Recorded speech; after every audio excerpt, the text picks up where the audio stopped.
of us all. This is the description of what the Office of the Special Prosecutor calls a dangerous trend. For the man who took an oath to fight corruption in Ghana, the country has a long way to go in the fight. Ghana currently scores averagely on the Transparency Index when it comes to the fight against corruption. Kisie Jabin says the OSP's work has been made difficult by some decisions of the courts. He cited some cases he thinks the courts erred in stopping the OSP from investigating. It is extremely unusual and highly suspicious for a public officer to have such large cash sums stashed in their homes, and that the circumstances of the case dictated pause and reflection and the granting of the OSP adequate time to carry out its investigation. In our estimation, the judge was only interested in the return of the money to the person of interest and nothing more.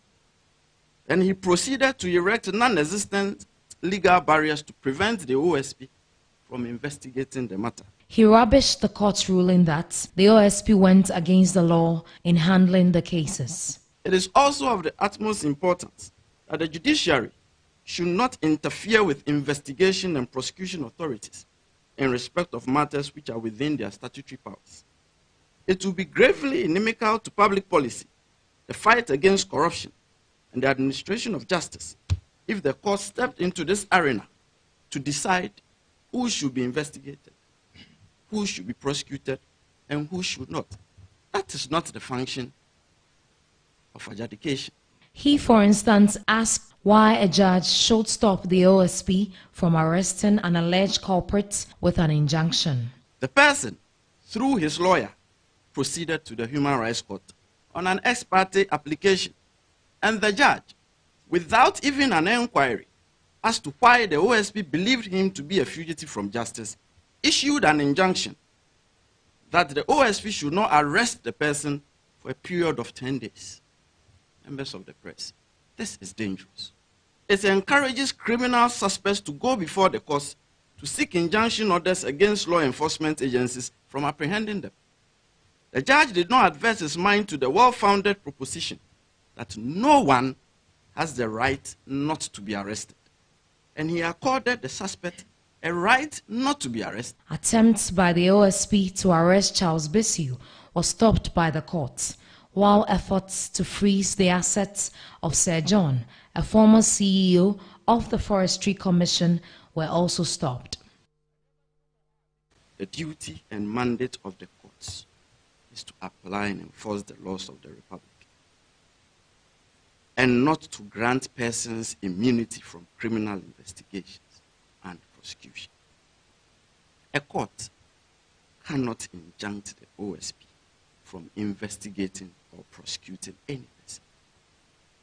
The decision to investigate and prosecute lies with the investigation and prosecution authorities, such as the OSP, and the OSP has at all material times carried out its power to investigate with candor and professionalism, being minded of the rights of suspects under its investigation. Members of the press, just as it is essential that anyone accused of a crime should have free access to the courts so that he may be duly acquitted if found not guilty of the offense with which he or she is charged, it is also of the utmost importance that the judiciary should not interfere with investigation and prosecution authorities in respect of matters which are within their statutory powers. It will be gravely inimical to public policy, the fight against corruption, and the administration of justice if the court stepped into this arena to decide who should be investigated, who should be prosecuted, and who should not. That is not the function of adjudication. The danger of this startling decision is again quite obvious. A judge has in the process granted two persons immunity from investigation, and in effect, immunity from prosecution.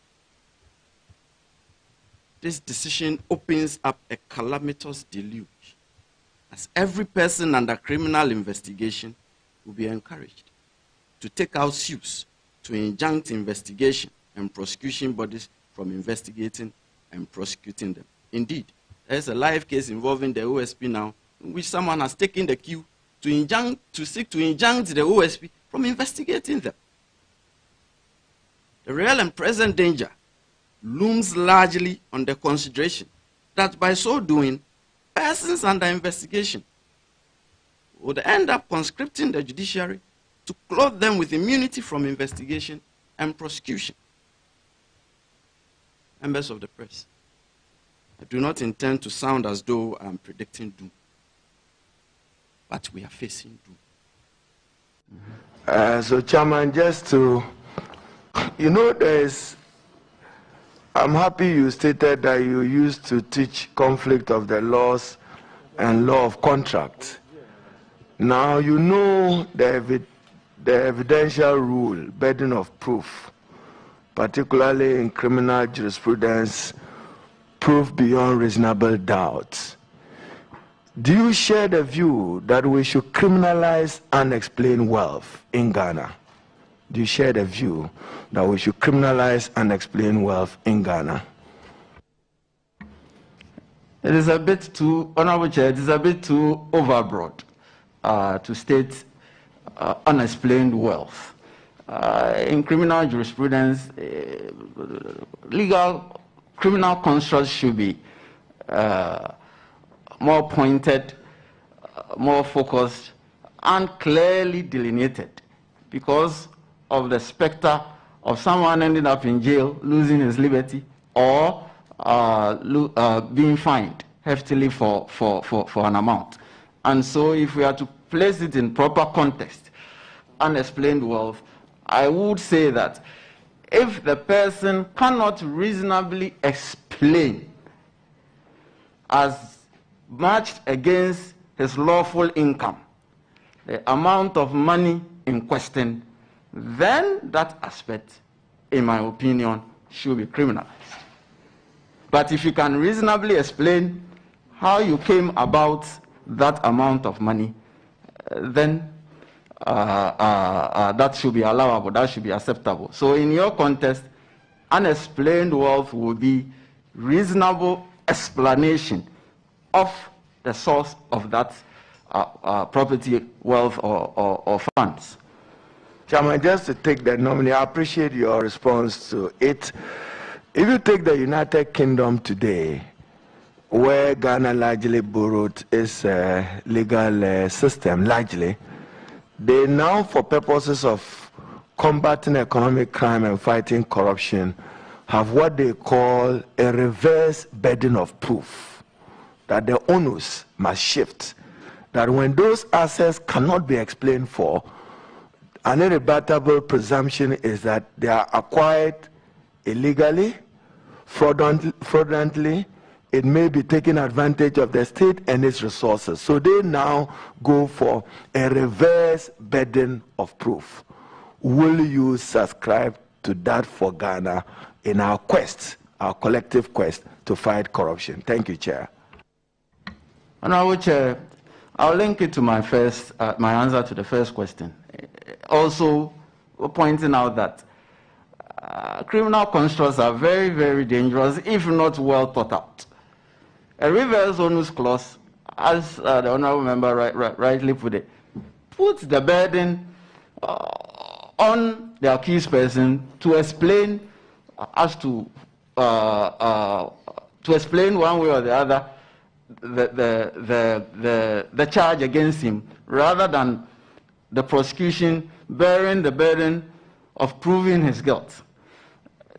In the context in which I answered the first question, of course, if the construct here is that you cannot reasonably explain as to how you came by that wealth or property matched against your lawful income, then it presupposes that I have already placed the onus on you to show as to how you came lawfully in possession of that wealth, property, or funds.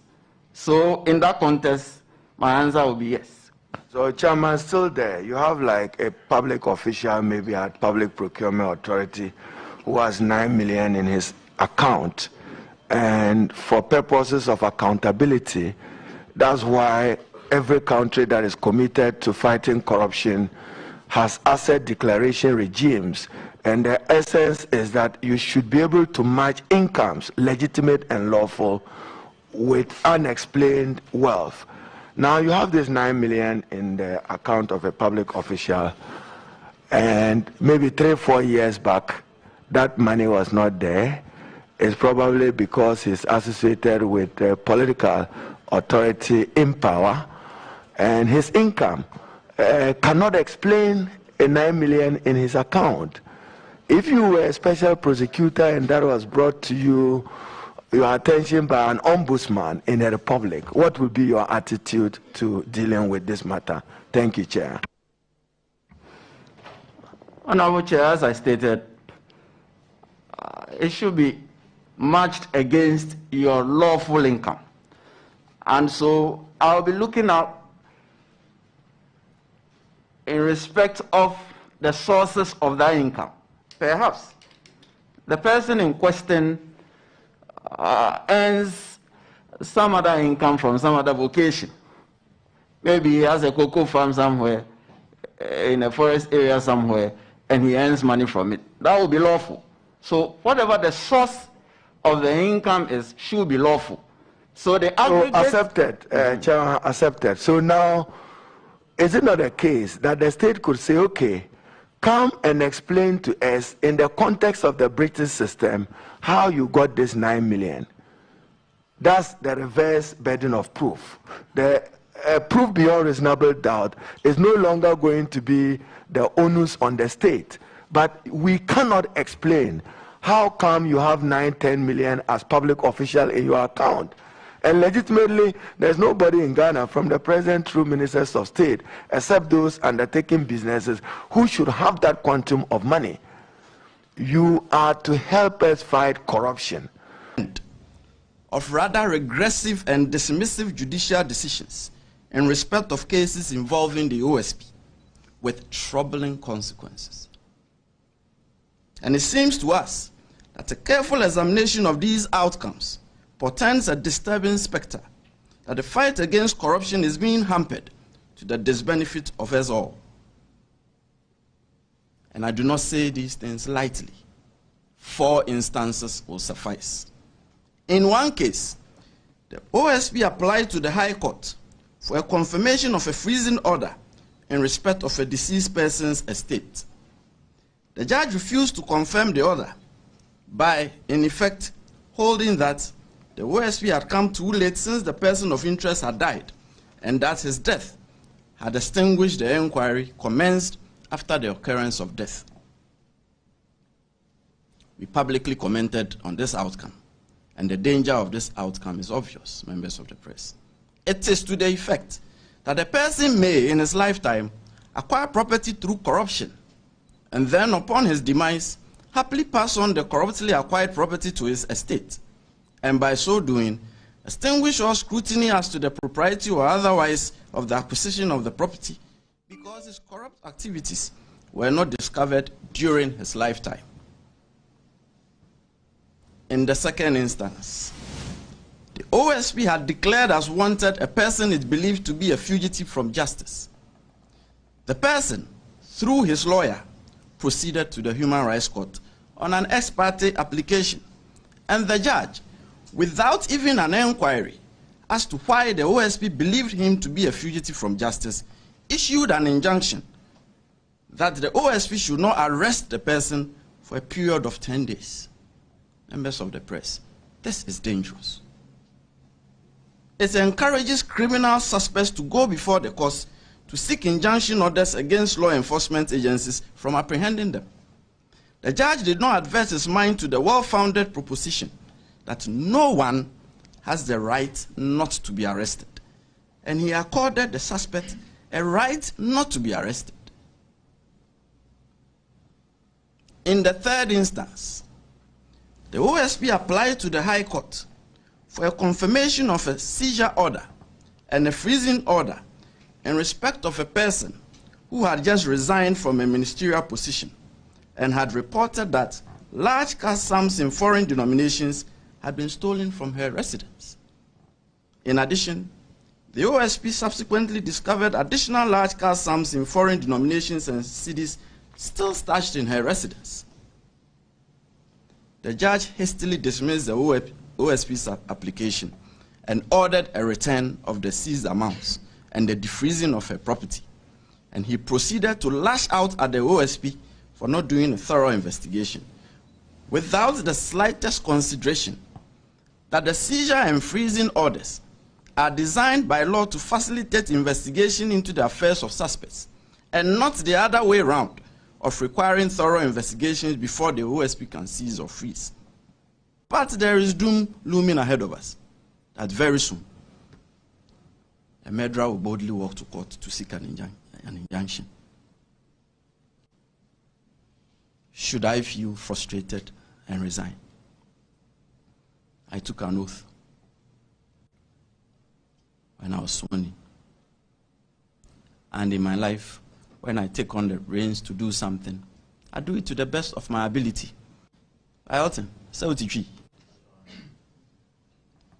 Those who do not understand tree, please forgive me. They say I'm a unkwanoma. Me de me cry abo afore. Me ye de me to me. What is the difference between the ordinary thief and a political thief? Number one, the ordinary thief steals your money, your bag, your watch, and your jewelry, isn't it? But the political thief steals your future, your career, your education, your health, and your business. Number two, the hilarious part is that the ordinary thief will choose whom to rob. But you are the one who choose the political thief to rob you. Because we choose them. We vote them. We blindly say we are not blind. Who is deceiving who?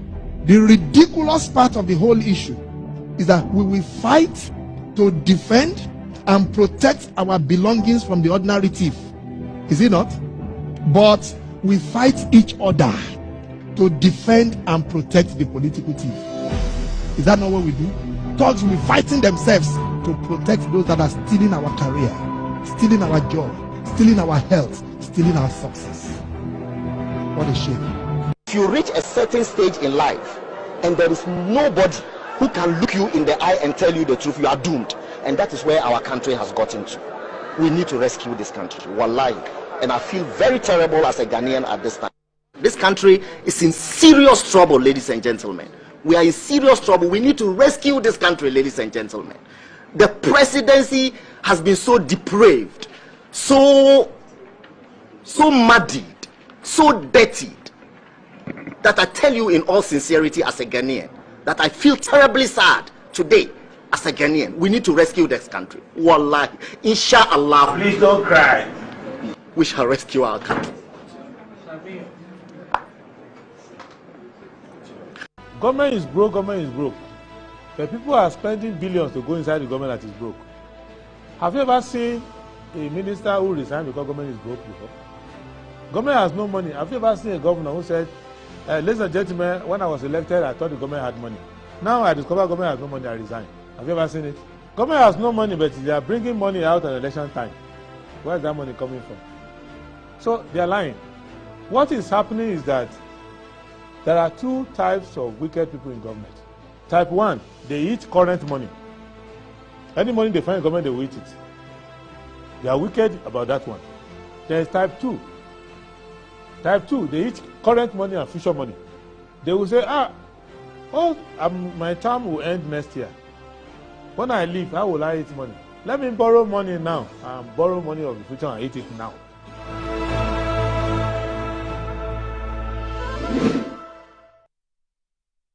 Right, hello, good morning, welcome to the show. This is Morning Ghana live on Metro TV. It's Tuesday, the 5th day of December, 2023. By His grace, we're live and we're here. We're at another edition of the show. Our gratitude will go to the Most High God for the rare privilege of being alive and, of course, the opportunity of having another conversation around the top stories making around here in our dear Republic. I'll let you into our panel for the morning's conversation shortly, but let's take a look at the front pages of our newspapers. Daily Graphic. Aisha Huang jailed for Galamsey. President can't assent to bills due to constitutional issues. Education Minister justifies SH's one reopening date. Tourism Investment Summit tomorrow. And there's a special supplement on real estate in today's edition of the Daily Graphic. Daily Guide. Galamsey Queen jailed 4.5 years, fined 48,000 cedis. Witchcraft wildlife bills violate constitution. Nana. OSP declares 6 wanted. Agri sector turnaround strategy will work. Brian. A new crusading guide. Oliver Bakavomao moves to dismiss Kandapa's suit, says National Security Minister lacks capacity to sue. Enum chief urges immediate government action to avert ethnic conflict in Asamankesi. Enoch Nyako wins German North NPP parliamentary primaries. Nano Redu Wadia, the first appointed as WODIF State Commissioner. New Odainto family exposed as court nullifies its statutory declarations and site plans. Lithium agreement best for Ghana, Minerals Commission. The Insight. Alan Charms Ashanti region with a Fafranto walk yellow revolution.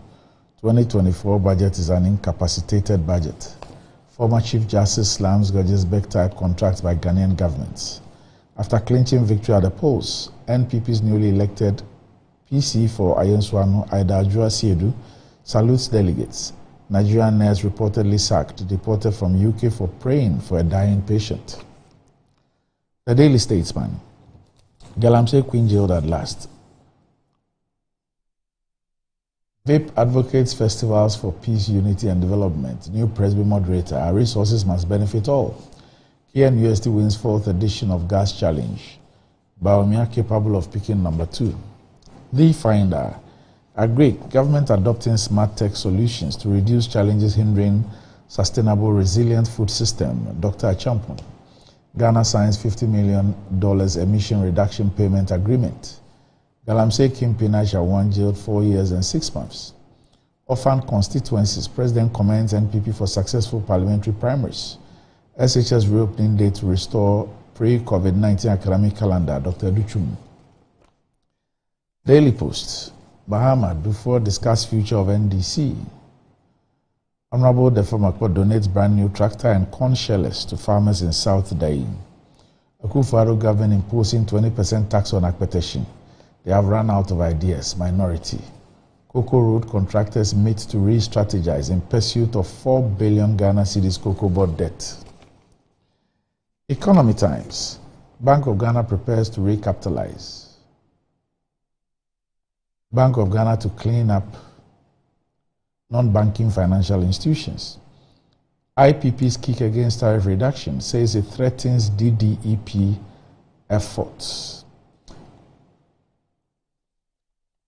And that's about it for the front pages, but I'm sure that many of you have, in the matter of hours, seen the letter from Asogli to the ECG announcing an indefinite shutdown. And then another letter stalling that for 1 week on the basis of some interventions. We'll have a discussion on that. And for those of you who've been following this program, you've heard me many times raise the issue of the indebtedness in the energy sector. And for how long we're going to continue with what we've been doing until we crash like we did with the DDEP and the declaration of the default. We'll look at this after a break.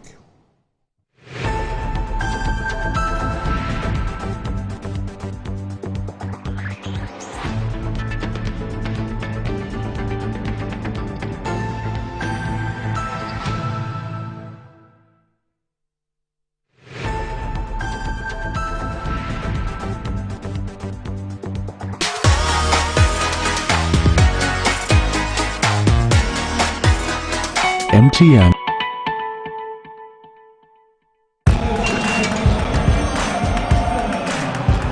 We are back, bringing you the latest lineup from Betway. Betway starts strong with their front two, with Free Play Friday and Swipe Bet. In the middle, you've got all the control with Cash Out and Build a Bet. Plus, with Win Boost, you can boost your sports bets. At the back, they have Smart Picks and the Partial Daily Jackpot. You always get way more with Betway. Ready for something refreshing and great tasting for your kids' enjoyment? Angel Cola. For your graduation enjoyment? Angel Cola. Beach hangout? Angel Cola. For all your refreshing moments? Angel Cola.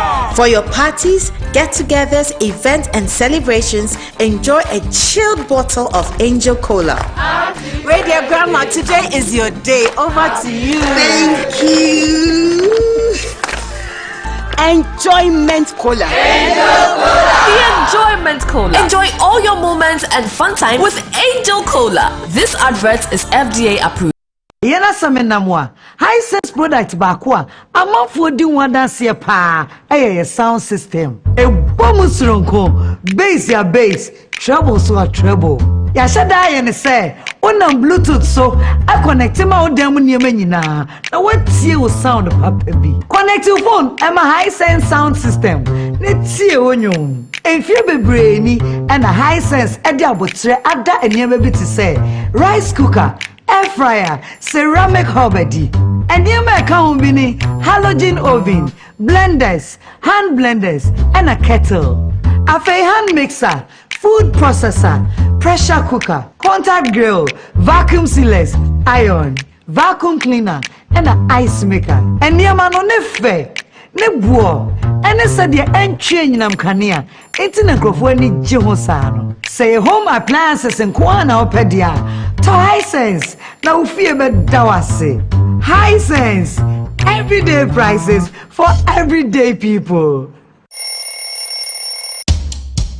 Anti-cavity, gum protection, brighter teeth and fresh breath. I'm a fair missy way. Pacho Bantama. Matias.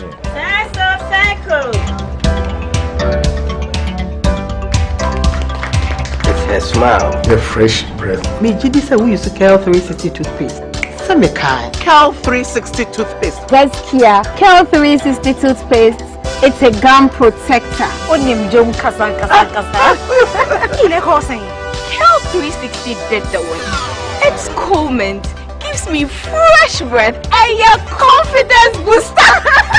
You will see so feeling when you know Kel 360 toothpaste. Happy smile. Kel 360 toothpaste, anti-cavity, gum protection, brighter teeth, and fresh breath. Kel, happy smile. This advert is FDA approved. To help meet your business and private printing needs successfully, in Essa Solution.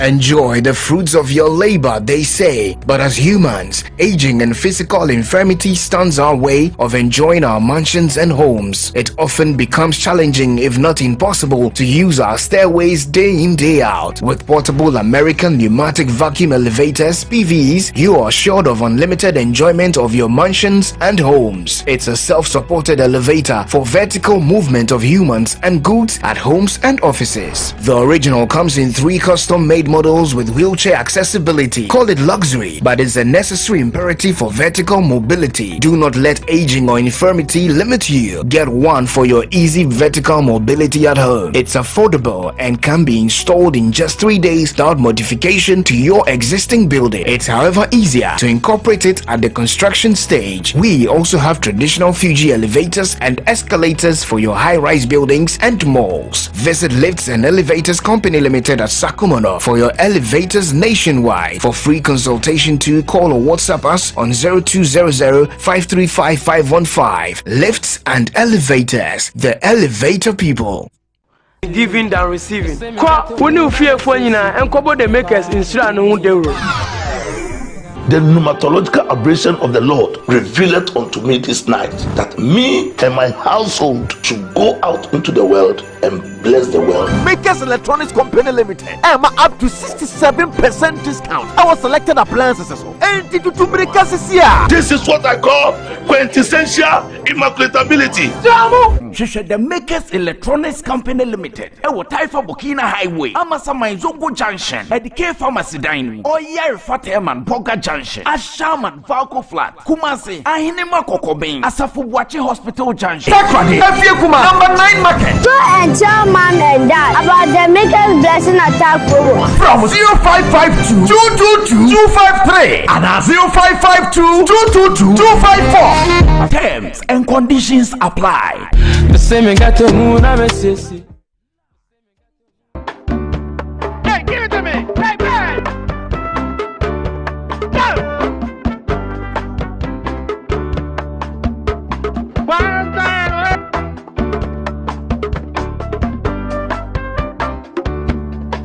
Stop. Ah, enough you guys. Oh, continue.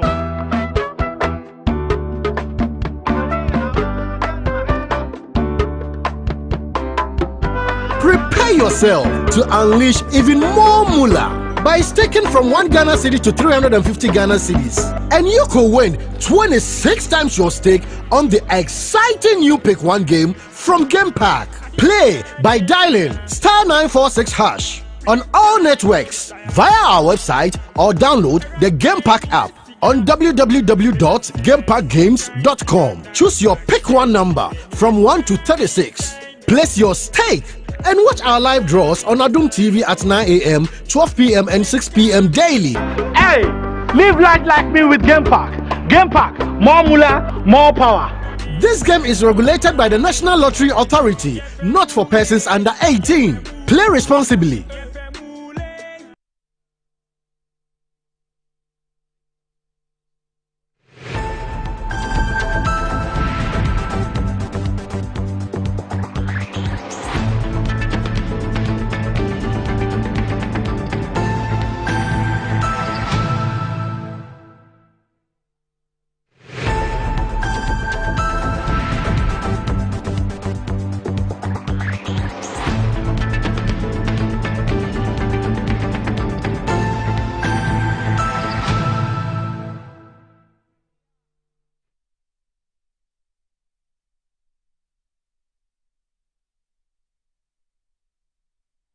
Right, welcome back to the show. If you just joined us, this is Good Morning Ghana live on Metro TV.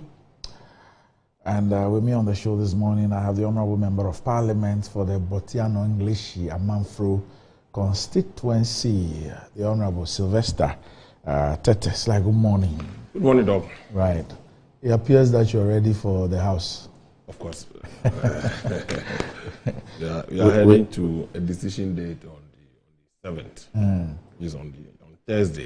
Yes. Budget decision date. Budget decision date. So there are a few other commitments at the committee level and on the floor of the House. So, what was all this confusion about the budget?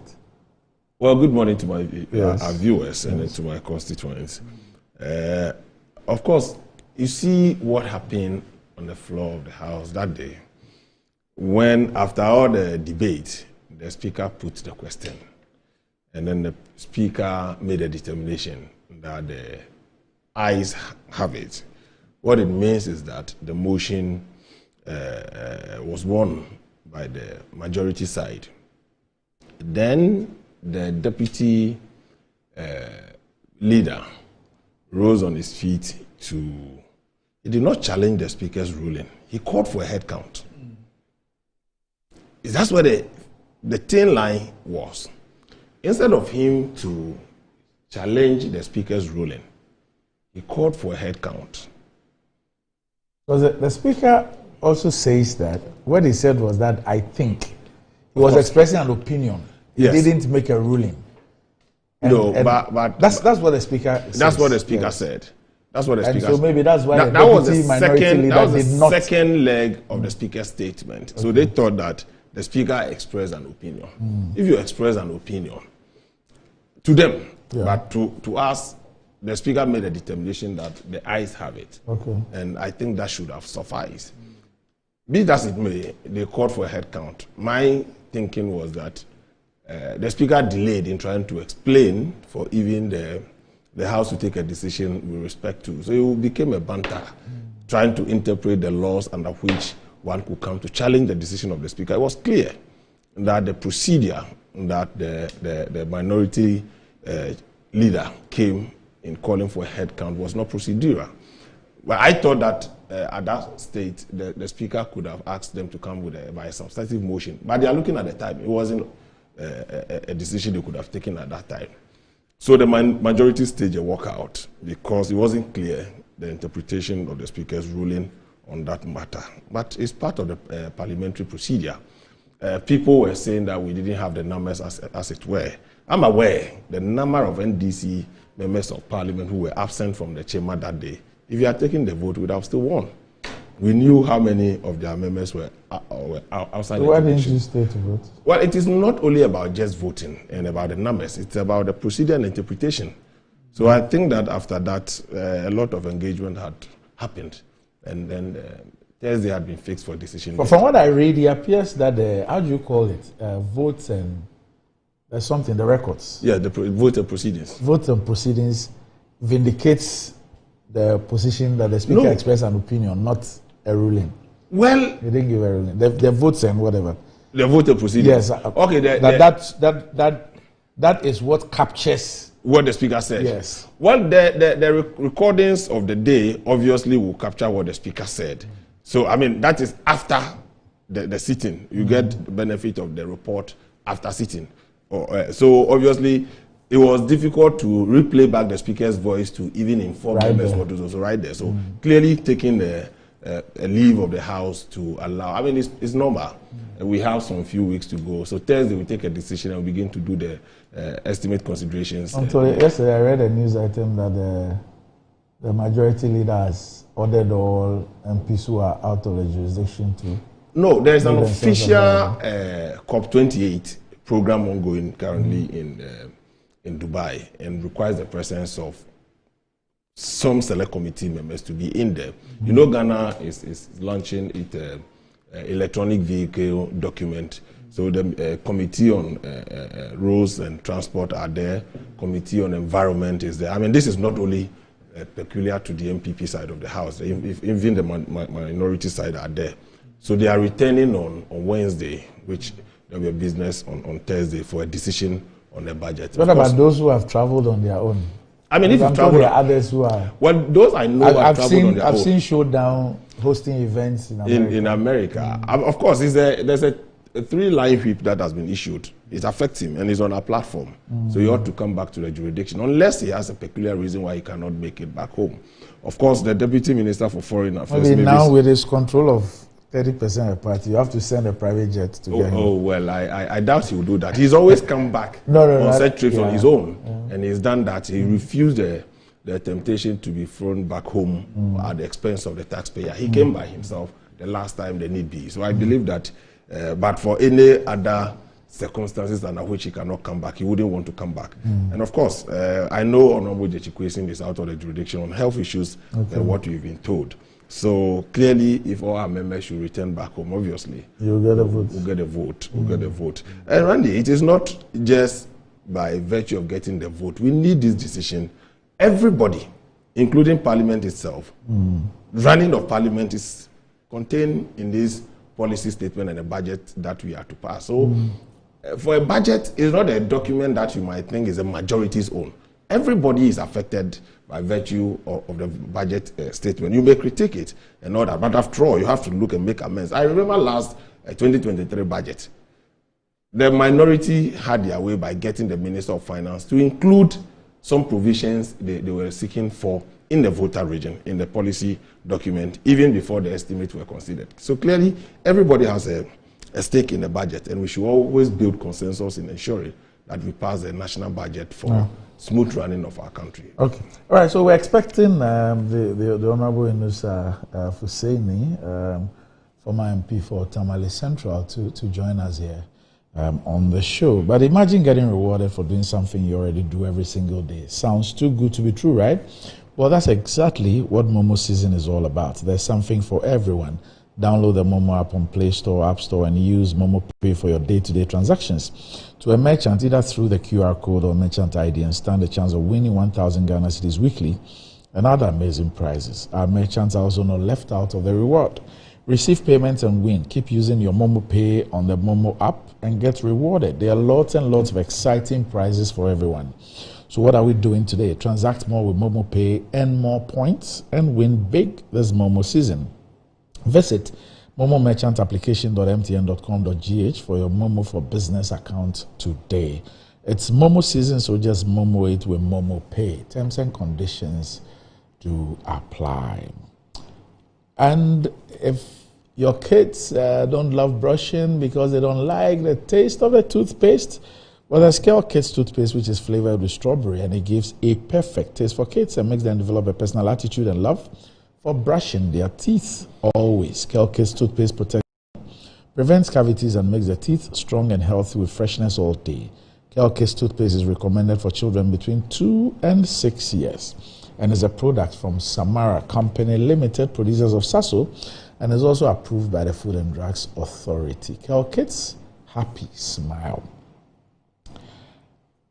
And enjoying the fruits of your labor is important as enjoying the mansions of your labor. I love that line. Enjoying the fruits of your labor is as important as enjoying the mansions of your labor. Okay. And the mansion here could be that of the home or the office. Now, the pains of climbing the stairs when you're not exercising could be challenging, irrespective of the age. Now, but worry no more, Lift and Elevators have got you covered with the best portable American pneumatic vacuum elevators on the market today. This is a simple, self-supported elevator for both homes and offices. And guess what? It can lift your goods too. Wheelchairs can fit in, and they come in 3 custom-made models. It's affordable and can be installed within 3 days. So visit Lift and Elevators at Sakumano or just call them on 0200-535-515 or send a mail to elevatorsgh@gmail.com for consultations and best solutions in easy vertical movements. And let's talk about alternative medicine. And we introduce you to Amen Alternative Medical Hospital, which is one of the best alternative medicine hospitals in Ghana. So for all your health consultations, counseling, physiotherapy, homeopathic medicine, Amen Alternative Medical Hospital has the best for you. It's the first to modernize herbal and homeopathy medicine in Ghana. And they have the best medical practitioners from KNUST with the state-of-the-art medical equipment curated for your need. The most obscure ailments can be diagnosed and taken care of. Now, Amen Alternative Medical Hospital is at Klagon on the Lashibia Sherman Road near the Underbridge. And they are open, from Monday to Saturday, that's from 7 a.m. to 5 p.m. And on Sundays, they open from 11 a.m. to 3 p.m. You can also reach them on 0207-229-505 or 0244-227-192 to book your appointments. Amen Alternative Medical Hospital, God is the healer.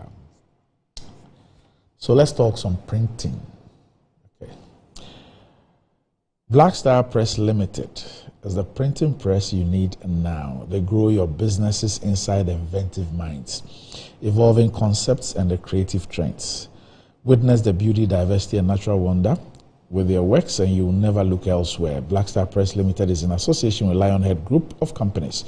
You can call Black Star Press Limited now on 0200880000 for all your print works. At Black Star Press Limited, we print everything printable except money. Black Star Press Limited, a worldwide reputation for quality printing. All right, so we're still expecting Honorable Enusa Fuseni to join us here on the show. But I spoke to you about our problems with keeping the lights on. And I'm sure that you have seen, and if you've not seen, I'll take you through this document. So the first one issued yesterday from Sanon Asogli Power Ghana Limited, company to the managing director of ECG. And it reads, "Dear Sir, indefinite shutdown of Sanon Asogli 560 megawatt power plant of unpaid invoices." And it says Sanon Asogli Power Ghana Limited, company announces with regret an indefinite suspension of operations at the Sanon Asogli Power Plant effective Monday, 4 December 2023 at 6 p.m. This difficult decision became necessary due to avoidable delays in payment from the Government of Ghana / Electricity Company of Ghana for power supplied, as well as the unproductive engagements to find an amicable solution. Unproductive engagements. 2, this is our last resort. The accumulating unpaid bills have significantly impacted our operational capacities, making it unsustainable to continue without addressing these financial challenges. ECG payment rate based on monthly invoices, January to October 2023, 24%. Receivable balance, December 2022 to October 2023, 76%. So they're saying that the accumulated bills, this is a breakdown. 24% of that has to do with payment rate based on invoices, and 76% has to do with percentage increase in receivable balance. And it says, we understand the impact of this decision on the national power supply and deeply regret any inconveniences caused. And it's signed by Koon Yang, who's the chairman, and in copy of the Honorable Minister, Minister of Energy, Honorable Minister of State, Honorable Minister, Minister of Finance, and Executive Secretary, PURC. However, same day, late last night, there was another one, which says indefinite shutdown of Sanon Asogli 560 megawatt power plant with unpaid invoices. And it reads, in view of the intervention and assurance from the Honorable Minister for Finance and Honorable Minister of State, we have resolved to suspend the plant shutdown for 1 week. Kindly confirm our understanding that we shall be paid an interim sum of $60 million in 2 tranches.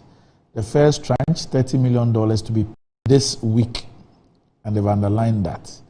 And the second tranche in the week of 11th December 2023, that's next week. Thank you, Koon Yang, who is the chairman of Sanon Asogli Power. And as I indicated, shortly we'll be speaking with Mr. Ben Boakye, who is the executive director of the African Center of Energy Policy, and is somebody who I've been speaking to on these issues, the indebtedness in that sector and the implications, and what we need to do about this for well over a year. We've been speaking on these issues, and I'll be speaking with Mr. Ben Boakye shortly. And I keep asking the question, if we say we're keeping the lights on, at what cost, and at which point will this situation give? And so as soon as we have Ben on the line, we will deal with that issue. But as we wait for Ben and Honorable Yunus Afuseni, let's speak about your primaries in the Ofan constituencies. Any surprises for you?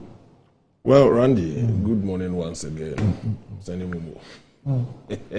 I'm just sending Mumu. Oh, Charlie. How for do? Why? Randy, congratulations to those who made it through and to those who couldn't make it. I mean, there are sad moments, there are moments that victories that it was expected, we knew some of them were going to win. Of course, in Greater Accra, we from my own backyard, Ningo Pram Pram, of course, the constituency chairman, twice constituency chairman, former organizer, twice an assembly member, my campaign manager in 2012 was the winner in the Ningo Pram Pram primaries. Well astute, experienced. He knows the terrain very well. What's his name? Michael Teteiku, popularly known as Mako. Everybody calls him Mako. He won in Ningo Pram Pram. Congratulations to him. And of course, come to Kwon Katamanso, Mr. Santi, he contested the last time with Hobson Adoye, and Hobson Adoye won. He came back again. He defeated the former parliamentary candidate and incumbent, currently the municipal chief executive. I was shocked. I thought that... So the current MCE contested? Yes, he contested. And he was beaten? He was beaten. He was beaten. In fact, the current MCE was once, I think 2012, he was a parliamentary candidate of the MPP in that constituency, and he's moved on to become the MCE, and he lost. I at least expected him to lose. But kudos to David because he contested the last time. David Asante's younger brother. Oh, yes. David Asante, Ghana Publishing. Yes, Ghana Publishing. He's his younger brother. A very nice gentleman. He contested the last time against Hope Senado and he lost. And I think that this time delegate had found reason to vote for him. Then David is going for Nkoko, right? Yes, he's going for Nkoko. Abu Jinabo and John Jinabo. But these ones, they are both MPP. They are both MPP. They are both MPP. And in fact, in Adan, it was an acclamation. It was an acclamation. So in Adan, there wasn't a contest in Adan. Dr. Okoboy, is expected a landslide victory in Lejokuku constituency. Krowo, one engineer, also defeated the former fisheries minister. And then also in Greater Accra, my friend, my brother Ebenezer Ninda Nate, he lost painfully. He lost. And then Fuseni Issa, another member of parliament, staging a comeback. He also lost in the Okankwe North. My friend, my sister Dokua won in that primaries in that constituency. Hard woman, of course. Dokua be hard. And my sister Fiakoto also put up a beautiful show in that constituency. In a nutshell, it's been beautiful. Everybody put out their best. The expectation is on the sitting members of parliament. But in a nutshell, around the country, I've got some good friends who had won in other constituencies around the country. So we'll come back. We'll come back and wrap up on that. But we have Mr. Ben Asante, Executive Director of ASEP, with us to discuss the energy issues. Good morning, Ben.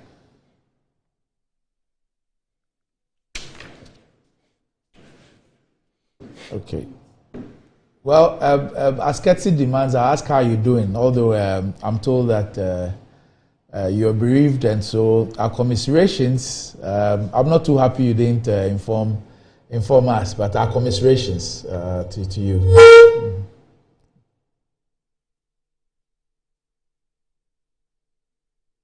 Okay. I hope you can hear me, because I can hardly hear you.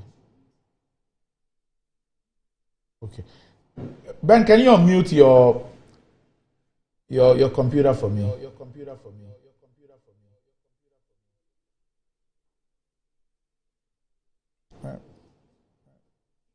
Okay. All right. Okay. I hope that you can hear me. I can hear you. All right. Okay. I can also hear you clearly. I can hear you clearly right, okay. now. Okay. Right. So once again, my commiserations to you. Thanks so much, Doc. Right. Thank you. Okay. So Ben, you and I have been having this discussions around the indebtedness in the energy sector. When will it go bust? For how long can we hold on? What are the things that ought to be done? And I'm sure that, but for the fact that that's a space that you operate in, you should be tired of speaking about these things. But we've been jolted back to reality again as a result of two pieces of correspondence that has come up in the last 12 hours or so. And I'm sure that you're fully aware of the first one, announcing the shutdown of Asogli by 6 p.m. yesterday. And then the second one, which says that there's been an intervention and assurance from two ministers, the Honorable Minister of Finance and the Honorable Minister of State, I believe at the Ministry of Finance. And so there's a postponement for just 1 week. And that letter also gives us the details of those assurances, that some $60 million will be paid in a matter of 1 week. So 30 million this week and another 30 million next week. That's the week of December 11. For those who might not appreciate the issues, kindly backtrack a bit and take us to how we've come to where we are and why we are in this situation. Yeah, Doc, thanks so much. And I'm happy that government was able to intervene in this particular instance, because Asogli going off is not just a matter of taking off some megawatts of the grid. They also have some infrastructure that supports the efficient running of the grid. So they have reactive power and other ancillary services that GRICO critically need to support its systems to function efficiently. So if it goes off, it renders the grid a bit more fragile and unsustainable. So it's good they have been able to talk them out of the threat to actually shut down the power plant. But again, as you indicated, it goes back to the conversations we've had over time, that as a country, we have created a certain assumption that we are incapable of selling power and collecting the revenues to pay the value chain. And therefore, the job of the finance minister and other critical ministers have become negotiating and mitigating some of these threats when they come, instead of people being charged to sell power, recover the money, and be able to pay the value chain. So time is being consumed, and then most importantly, the budget of the state is being consumed in greater proportion than any other sector in Ghana. So, I mean, the last time I spoke about how the budget itself had projected that at business as usual, we're going to spend about 97 billion Ghana cedis in 3 years to be able to sustain, power delivery if nothing is done, if we don't change course. The sad reality is that the first year, 2023, what was projected, probably we would have exceeded the projected under recovery of about 23 billion Ghana cedis. So it tells you that the sector is getting worse with time. The under recoveries are getting worse with time, and that is very worrisome. I mean, you travel across the country and you see the infrastructure need where we could invest these resources, and we are intervening in areas where it is business everywhere in the world.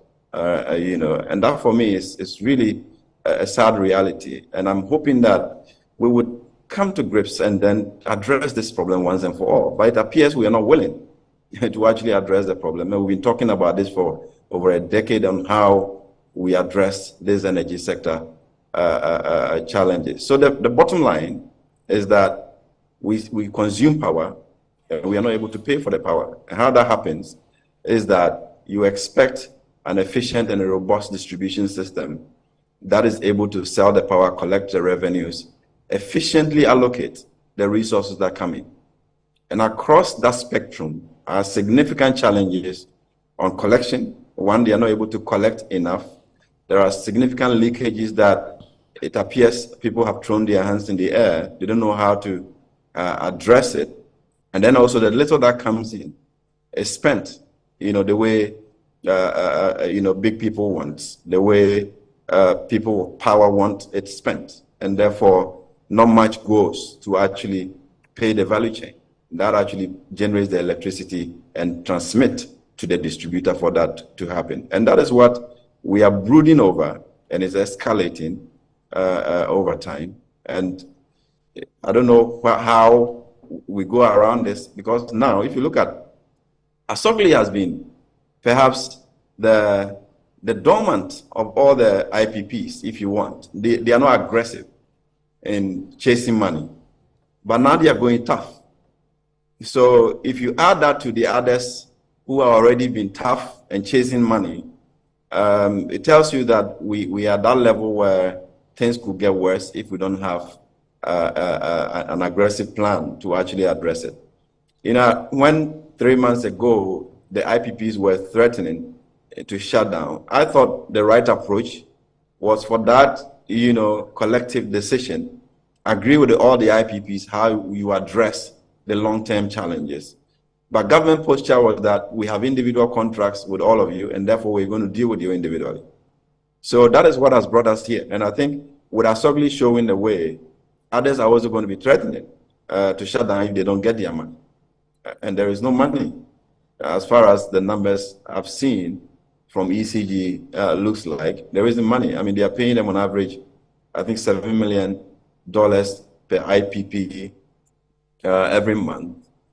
which is about 20-30% of the revenue requirement of the IPPs. It's not sustainable. Who pays the accumulated debt? All right, and you are programming to accumulate these debt from ECG's perspective over time. How do we address it in the long term? And so it all comes back to government trying to find money that could have been used to keep kids in school, to keep building structures and building the roads. We're going to keep sacrificing that resource to pay for the energy sector debt and challenges that as they come. So, I mean, it's very hard times ahead of us. And what I'm picking even from the international front is that, Asogli, as I indicated over the years, have not been that aggressive. But now China is breathing down on the managers here to collect their money because it is public investment. The Asogli plant was built with Shenzhen Energy Groups and I think China Power Development Fund, China Africa Development Fund. So they need their money back, and they're breathing down now on the managers here. So I foresee that it wouldn't be a one-off, event. They will keep pushing to get their money from now on, and that, is a duty call on those who are managing the power sector to respond with policy actions and efficient decisions that actually takes us out of this recurrent situation that we find ourselves. Now, Ben. How much are the IPPs owed, to the best of your knowledge? And secondly, you've raised the issue about the ECG paying some $7 million a month to the IPPs. I want you to also give us some details on, for example, how much the IPPs are owed on a monthly basis, and therefore what this payment of $7 million means. I want us to appreciate the gap and therefore the accumulation. Doc, I have to be honest, I don't have the full reconciled numbers. And that is because government has decided not to let the public know what the numbers are. So you can get some numbers from the IPPs. They contest the numbers, but they will not put out the numbers that they have for you to be able to appreciate what it is. I mean, we were expecting that the Cash Waterfall Committee will be putting out the numbers so that everybody can understand. I've checked the World Bank, the IMF requirement on PRC to also publish a report on the cash waterfall mechanism and how that is actually addressing the debt situation. But what PRC has chosen to do is to actually tell us how much money comes in and how it is distributed. But they don't give you the invoices and outstanding balances that have to be offset going forward. So they are managing sunshine on the debt and just telling us how much they are paying them. So you can see the numbers that are paid to the IPPs, but you cannot see how much is in arrears or outstanding. But what we do know from the IPPs is that they are claiming about $2.3 billion as of now. I think what I heard from Asogli was that the government owes them about $800 million thereabout. So these are the numbers that are around. We don't have government numbers for us to be able to interrogate them, and we don't see the invoices as well. So all we see is what effort ECG is putting in per what they collect, and then they distribute some and keep the rest for their operations through the cash waterfall mechanism. So if we have to work with a number, then it's the IPP's number that is out for us to work with, which is about $2.3 billion as of now. Now, what about the recurrent? Let's say on a monthly basis, you speak about the ECG paying some $7 million. Do you have an idea of how much the IPPs actually expect to be paid on a monthly basis, out of which they get $7 million, which you say is inadequate? Yeah, so the IPPs are supposed to be paid, I think, at around $140-150 million a month, and they are getting in total close to $50 million a month. So there's a huge gap of about 2/3 that has to be paid on monthly basis. So that is accumulating, month on month. And if no money is going to come from anywhere, then the eventual result is to get government to pay, because government is the one that guarantees all the power plants, and also for the optics, you wouldn't want power to go off. So if your company ECG cannot pay, then government has to pay to keep the light on. And that's what they've been doing. Now, Ben, the gap between 7 million and 140 million really, it's virtually a zero situation. I don't have. No, so 7 million to each of the IPP. So cumulatively, you're talking about 47 to $50 million. So that's about 30%. 30%, yes. Okay. So for every month, there is a gap of 70% of what the IPPs actually produce and make available. Yeah.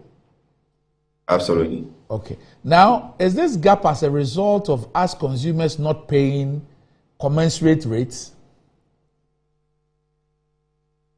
That is debatable. I mean, the PURC runs the numbers. They tell us what tariff we have to pay to be able to stay current and be able to pay. I mean, you realize that even last month, they thought we were paying too much and reduced the tariff. So I wouldn't make an argument that we're not paying enough, because the regulatory body mandated to actually examine the numbers and put out a tariff says that we are doing enough to be able to pay the value chain. The challenge is with ECG collecting the revenues and also efficiently delivering a solution that actually ensure that people can stay on the grid. As we speak, if you open your lines for citizens to call through, the challenges they have with ECG, I mean, I wouldn't mention them. A big man called me last week telling me that ECG has installed a meter and he's been chasing them for them to even, put him on the system so he can start paying, his bills. And nobody cares to put him on the system for him to start paying his bill. And there are many people like that who are running the power. They can't pay their bills. And there are some who are happily also consuming without paying. And nobody tracks down, all these illegal connections that are happening. And we have report after report indicating that ECG workers are involved in the illegal connections that are happening that is actually shortchanging the system. So you have companies consuming power, they don't pay for it. In ECG parlance, they call it abortion meters. They come and destroy the meter and give you another one. When you have piled up a lot of, bills. So the entire system needs a lot of cleaning. It requires leadership that is focused on addressing the problem and even understanding what the problem looks like. And these are the things that are lacking, understanding what the problem is and how you address those problems, and not just the optics of just going to one shop after one shop and go back to sleep. This is Ghana. You have over 70% of the population under your care, supplying electricity. You can't be moving from house to house with cameras today and then go to sleep. You need to have a system that is able to track down in 21st century, who is consuming power and be able to pay for it. But we have reduced everything to optics, and the problems are still with us, and it's bleeding the Ghana's budget that significantly. So that is really the problem. Our inability to collect the revenues, track down who is consuming what, and be able to collect the money and also pay the value chain.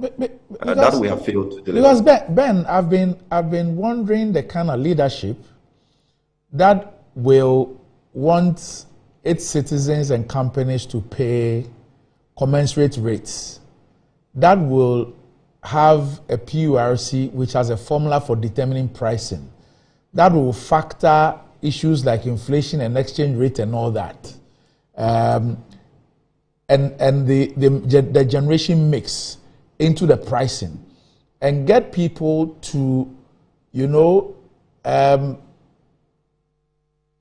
people to pay rather painfully what is supposed to be commensurate to the cost of providing the power.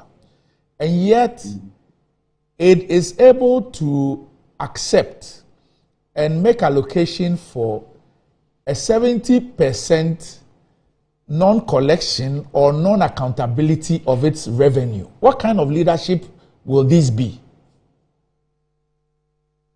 Yeah, I think it's a good question for us to answer. I mean, perhaps the question really should be with the government. How do you, appoint people to lead institutions, to sell power and collect money, and they only bring debt every month for you to come and pay?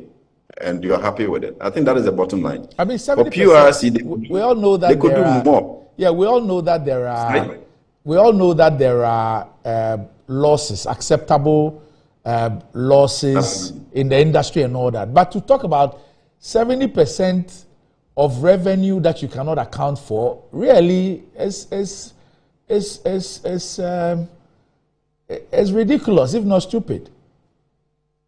It is. I mean, so the allowable losses, I think PRC even allow up to 23% of losses to be accounted for in the tariff. So we are actually absorbing enough. But beyond that also are losses that are not accepted in the tariff. For example, in 2022, the total losses, system losses was about 33%. All right. So that is way above the benchmark, which cannot be absorbed by PRC into their tariff methodology. Right. So the inefficiencies are there, and beyond the inefficiencies are also the collection. You know, the people that they have actually billed, some of them don't pay, they don't collect the money. And as I indicated, some people have even been rolled up giving meters. Nobody goes to check to give them meters. Even in my office here, I always keep telling people I'm a living example of the inefficiency that are in the ECG system. When I run my office at full throttle, I have to turn on my generator because the meter that I have cannot support the load. So I have to switch to the meter and run it for the day and buy diesel for it, when I could be paying ECG that has contracted IPPs to be generating power. So there are many people in that situation where, at some instances, you can't rely on the grid to deliver service because of these challenges that you have, you know, getting the right meter, getting the right service for you. I chased a meter for almost 4 months until it was done recently. So we live it. Everybody understands that there are problems. People are not doing their job. All right. And all that finance ministry cares is that, where is the bill? Let me go talk to the IPP. Let me pay half. I will arrange to pay another. But somebody has a job to deliver. All right. And that job is not being delivered. And that should be the focus. And getting that job done to be able to collect the revenues and be able to pay the value chain. What is even intriguing is that the more you pile the tariff, you get more people leaving the grid and actually going into illegal connections, because the market is also there through ECG's own workers. You can call them and let them connect you, off grid, off the billing system, and you get free electricity. Now renewable is becoming very, very competitive. Solar is becoming competitive. People are buying panels and going off grid because it is easier to do now than it was before. So as we encourage people through this inefficiency to either go illicit or look for alternative, the burden gets deeper. And the earlier you have leadership to address the problem, the better it will be for us. Otherwise, the cost will keep escalating and become burdensome for the country to cope. Well, you speak about, this firefighting methods, and some have also alluded to some divide and rule. I mean, earlier you spoke about we won't deal with the chamber, we'll deal with individual companies and all that. Now, in the first Asogli letter, the first paragraph, says Sanon Asogli Power Ghana Limited Company announces regret an indefinite suspension of operations at the Sanon Asogli Power Plant effective Monday, 4 December 2023 at 6 p.m. Now, this is the instructive part. So this difficult decision became necessary due to avoidable delays in payment from the government of Ghana / Electricity Company of Ghana for power supplied, as well as the unproductive engagements to find an amicable solution. Then later on, we have this second letter, which just demonstrates what the strategy has been. In view of the intervention assurances from the Honorable Minister of Finance and Honorable Minister of State, we have resolved to suspend the plant. Kindly confirm our understanding that we shall be paid an interim sum of $60 million in 2 tranches. First tranche, $30 million to be paid this week. Second tranche in the week of 11 December 2023. You have said that Asogli has been the more considerate IPP in this whole equation. Now they've decided that they need to bear teeth. The others might follow. This is the approach that we have embarked on all this while. It is not working. We are still continuing the same way. Yeah, I mean, that's what I was indicating, because government itself has experience with this debt restructuring, DDP, and the rest of it. Even now, you have a creditors committee of all the global powers, China, France, co-chairing with US and others in the committee, creditors committee. You could have decided that you want to deal with China separately. You could have decided that you want to deal with France differently. You could have decided that you want to talk to US on a separate front. But it makes sense to bring them together and decide that in a challenging context, how do we all address the problem? And that's why there was a creditors committee, to be able to address that holistically and quickly, and also appreciate that time is of essence. But when it came to the power sector, government communication was that, oh, we have separate contracts with all the IPP, so we want to deal with them individually. We can't bring you together. And I think that was, in essence, just to shut down the chamber rather than, solving the problem holistically and having a conversation that says that we are in difficulty. Let's all think through how we address it. So, because they are here. If you have an IPP with 25-year contract or 20-year contract or 10-year contract, they are more or less citizens, right? How many Ghanaians will live 25 years from today? A lot of people would have died, but you have companies that are going to be here for 25 years. You have a sensible conversation with them to say that this is where we are. Let's address it together. Let's find solutions. If it is ECG that's not working, they should have interest in how we fix it. Everybody should have interest in fixing the problem so that we don't keep going back to the finance minister and the budget to be able to address the problem. But now, they're doing the bilateral engagement, and the IPPs even say that bilateral engagement is not working. So when we start from here, they describe them as unproductive engagements. Yeah, so it means the engagement is not effective. It's not effective, and that is why we're here. And the only language it appears government understands is to threaten to shut down, and then they'll respond. I mean, we saw what happened with WAPCO. WAPCO's debt was less than $20 million, right? They had to shut down the pipeline before we could react and be able to raise money to pay them. But we can always engage and be efficient about the solutions and a long-term perspective, how we address the problem. If they don't see a fix, along the line. For example, if ECG could stay current and be able to pay all the future accumulation or future power sold to them, they would then be able to relax and then look at how government can offset the outstanding debt. But for them to look into the long-term horizon and see debt accumulating, that is challenging for business. And I think this is where we are failing. If we are not getting grips on the accumulation, then it's difficult to even get the IPPs to sit down to say, we want to negotiate the outstanding debt. And that is where the challenge really is for me. So what's happened to the issue of the haircuts? Because I know that government proposed for the IPPs as part of this DDEP conversation for them to accept a haircut on our indebtedness. Where are we on that? So again, it's bilateral. They're doing the bilateral engagements. Nobody knows where they are. But from my checks, there was no IPP that was willing to do a haircut.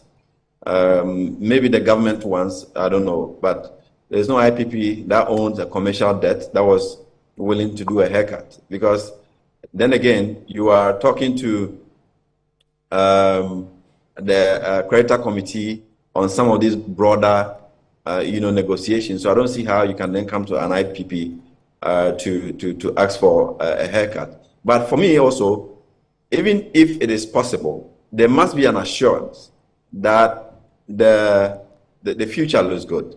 There must be an assurance that not more debt will be accumulated going forward. That makes it easier to negotiate on the debt. But to negotiate on a debt and the debt is accumulating or growing, you will struggle with that. And that is what government has been doing. Let me pick your mind on this. The PURC, in its latest announcement on tariffs, announced a 1.52% reduction in electricity tariffs. The IPPs have kicked against it, and they say it's unacceptable. They say it will affect the debt restructuring dosage the government falls down the throat of ECG. This is akin to the reactions to the 2017 reduction by PURC on electricity tariffs. What's happening here? there are many speculations. I mean, you talk to people in the space. We don't have the model that PURC uses to actually arrive at the tariff. Some people think that there is a bigger adjustment coming, and therefore let's give them some rebate so that the next one could be bigger. So when you are not transparent, you leave room for speculation, and that is where we are. There are significant challenges. We reduce everything to the inefficiencies in collection, but also getting the tariff that is able to offset, the recurring expenditure is critical. So I don't know how PURC actually modeled it, but they gave the parameters of the exchange rates being stable. Trend of inflation. But we can also see that there has been some movement post the adjustment. So what it means is that because it is not every month, every week adjustment, the difference in the exchange rate that they use, which was below 12, I think, and now we've seen about 12.2. By the time they do the next adjustment, they will have to compensate for the exchange losses, and that would also push the tariff up going forward. So those are the mechanics. We don't understand how they do it. We don't have access to the model, and therefore we are not able to, critique those models. But the IPPs feel that they still need more revenue. But if you're not collecting the revenue, regardless of what PURC gives you, you can't collect enough. And like I indicated the last time, we have adjusted the tariff by over 100% in the past 1 year. And in actual terms, not just the nominal, but if you look at the dollar to the CD and the revenue requirement in the sector, we have actually declined so steeply. And therefore, it tells you that it's not just the adjustment, but also other effort to actually collect the revenues that matter. Well, Ben, I need to let you go. The situation looks dire. I don't know how we're going to get out of this situation.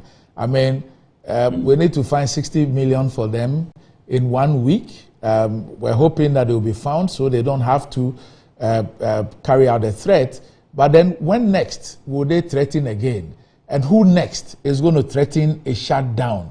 Are we going to leave this nightmare every single day, not knowing who is going to threaten and who's going to speak with who and find this kind of solutions to the problem? It looks like a circus. Yeah, and I think it's important that government realize that we can't buy time. There is no time to buy. It's urgent, and therefore all stakeholders must be consulted broadly, have open conversations about how every city runs in this space. Much of the challenge also has to do with procurement and inefficiencies of procurement. In the energy sector, you hardly find any competitive procurement in the space. So it's about who they want to give their contracts to. The job may not be done or may be done poorly, and then it all becomes part of the expenditure. And therefore, once you are struggling at the ECG level, the procurement level, to pay all of those things, the debt is also accumulating on the other side. So we need to have a conversation around how do we address this problem once more. And for me, there is no other option than bringing back the private sector investment in ECG to fix some of the problems, making sure that meters are available, making sure the meters are the most optimal 21st century meters that works and to actually generate revenue, not meters that go down every month. We need to be calling ECG all the time to come and fix the meters.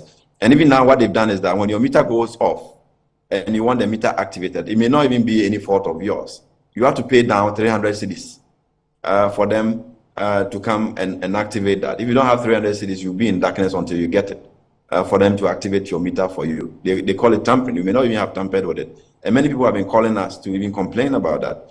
So these are some of the problems that ensure that people don't consume power.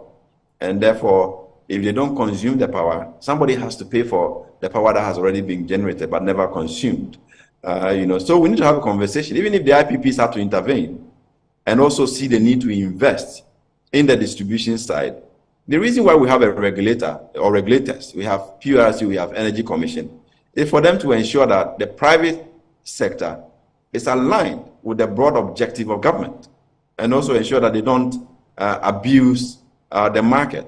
So if you have two regulators, I don't see why you should also be having government playing roles and the corruption is deep in the government side of the business and it's stifling everybody. We need to let the private sector manage it so that we can regulate them much more efficiently. PURC cannot do anything to ECG, and that is the bottom line. If they don't work well, they don't deliver on anything, PURC cannot do anything because it's a government entity. They can't regulate VRA, they can't regulate NETCO any effectively because they are all government.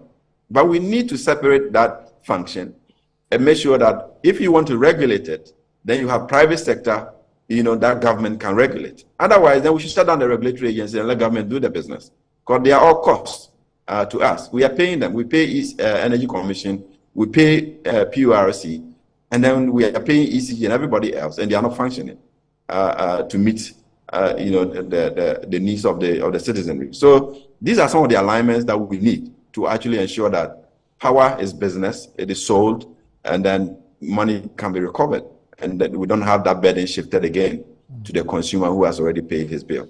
Right. Ben, thanks for your time as always, and I'm sure that we'll monitor the situation and also follow up with the conversation. Thanks a lot for your time. Thank you, Doc. Right. So that's Ben Boakye, who's the Executive Director of the Africa Center for Energy Policy, ACEP, taking us through the issue of Sonah Nasogli and indebtedness in the energy sector, especially the electricity side. We're back shortly.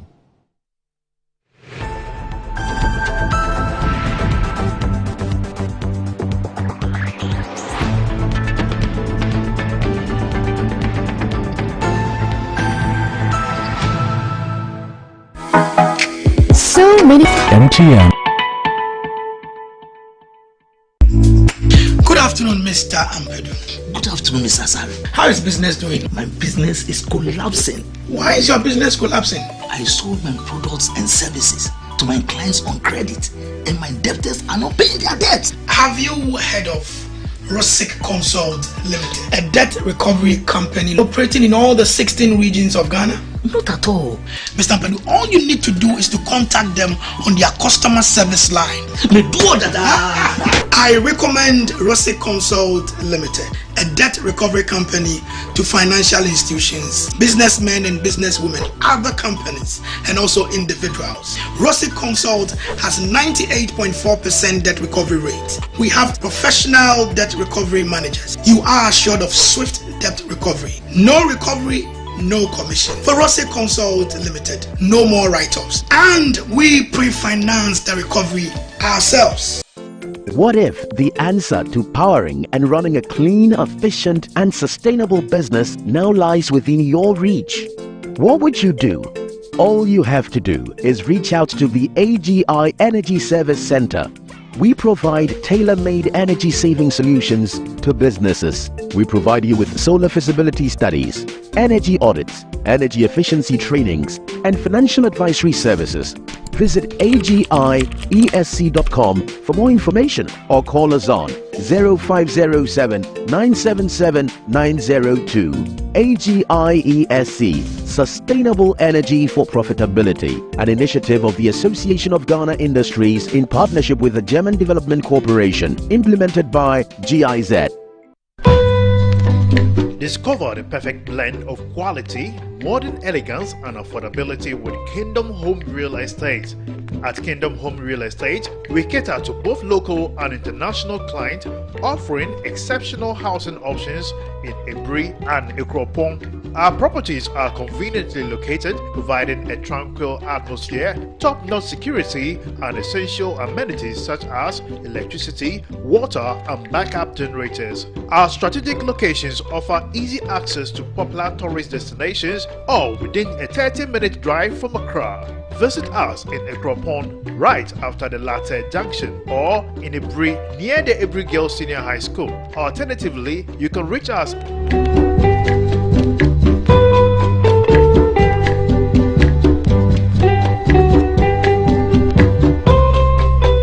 Kingdom Kingdom Home Real Estate, where your dream home becomes a reality. We are back, bringing you the latest lineup from Betway. Betway starts strong with their front two, with Free Play Friday and Swipe Bet. In the middle, you've got all the control with Cash Out and Build a Bet. Plus, with Win Boost, you can boost your sports bet. At the back, they have Smart Picks and the Partial Daily Jackpot. You always get way more with Betway. For over 20 years of serving the world with herbal and alternative medicine, we've been successful in treating complicated medical conditions with a perfect combination of herbal and alternative methods of treatments like homeopathy, naturopathy, reflexology, and many more. We deliver excellent and effective service to people from all walks of life through scientific and traditional means. We have a well-equipped laboratory with advanced diagnostic and treatment devices to help detect your illness so we know the right medication to be given. At Amen Scientific Herbal and Alternative Medical Hospital, we are proud manufacturers of our own herbal medication. Our zeal and passion to save lives with our patients at heart and outstanding achievements since 1996 has won us several awards. That is why we say, go herbal, go Amen. We are located everywhere in all the regions. Amen Scientific Herbal and Alternative Medical Hospital. Allahu Shafi, God is the He.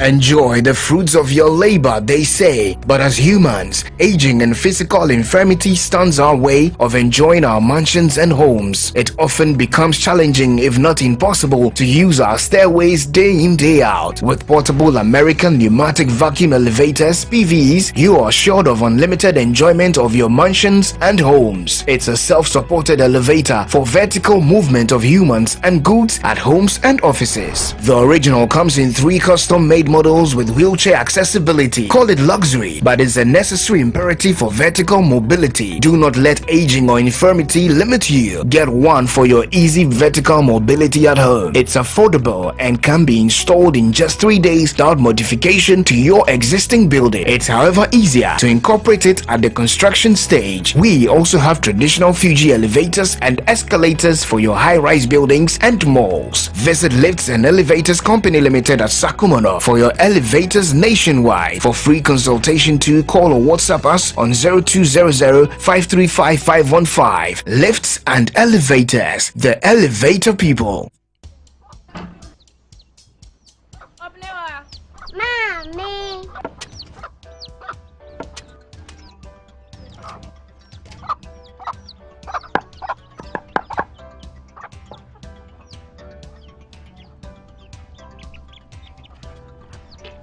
Michelle say,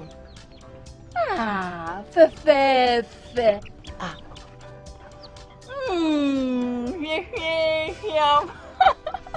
Different era, better result. Time has changed and time has brought Kel Charcoal Toothpaste. Healthy gums, anti-cavity, fresher breath, and it whitens teeth.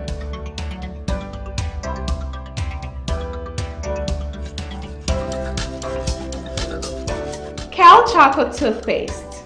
Sankofa. Yenchi. Kel Chocolate Toothpaste. Happy smile. This advert is FDA approved. Everybody knows Acrobato. And if you know Acrobato, it means you know M-Punch Homeopathic Clinic. M-Punch Homeopathic Clinic is my pillar. Let's hear what others are saying about M-Punch Homeopathic Clinic. Who will be careful M-Punch one? Chesena me ankasa me period no say problems wom ntina ma wo ho idea ma me papa chesena nya asem ketewa na me coin point no mo hwe me modem no mo hwe bibia na so mo meduro me fire no ene ma won kura me nu hofo kwa na me coin mu a eba and everything yourself me ma me no adwodwo eda ho a wontumi nante ene ne ko end point o mama nuru a ene ne ho idea watimi asori anante. That's end point for you of Acrobato. Hello ohwehwe what che okay a free bra wo di end point wa dance am me call you no me just say man enkoyie and person na my mre nyina na magina sabema na me be fie for there e ho na nyina jaresa.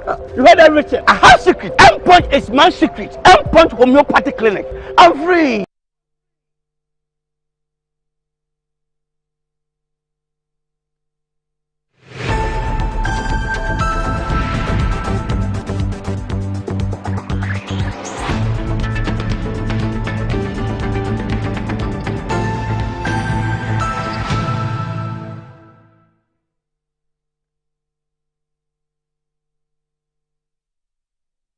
Right, welcome back to the show. If you just joined us, this is Good Morning Ghana live on Metro TV. Still with me on the show, I have the Honorable Sylvester Tete and the Honorable Inusa Fusaini.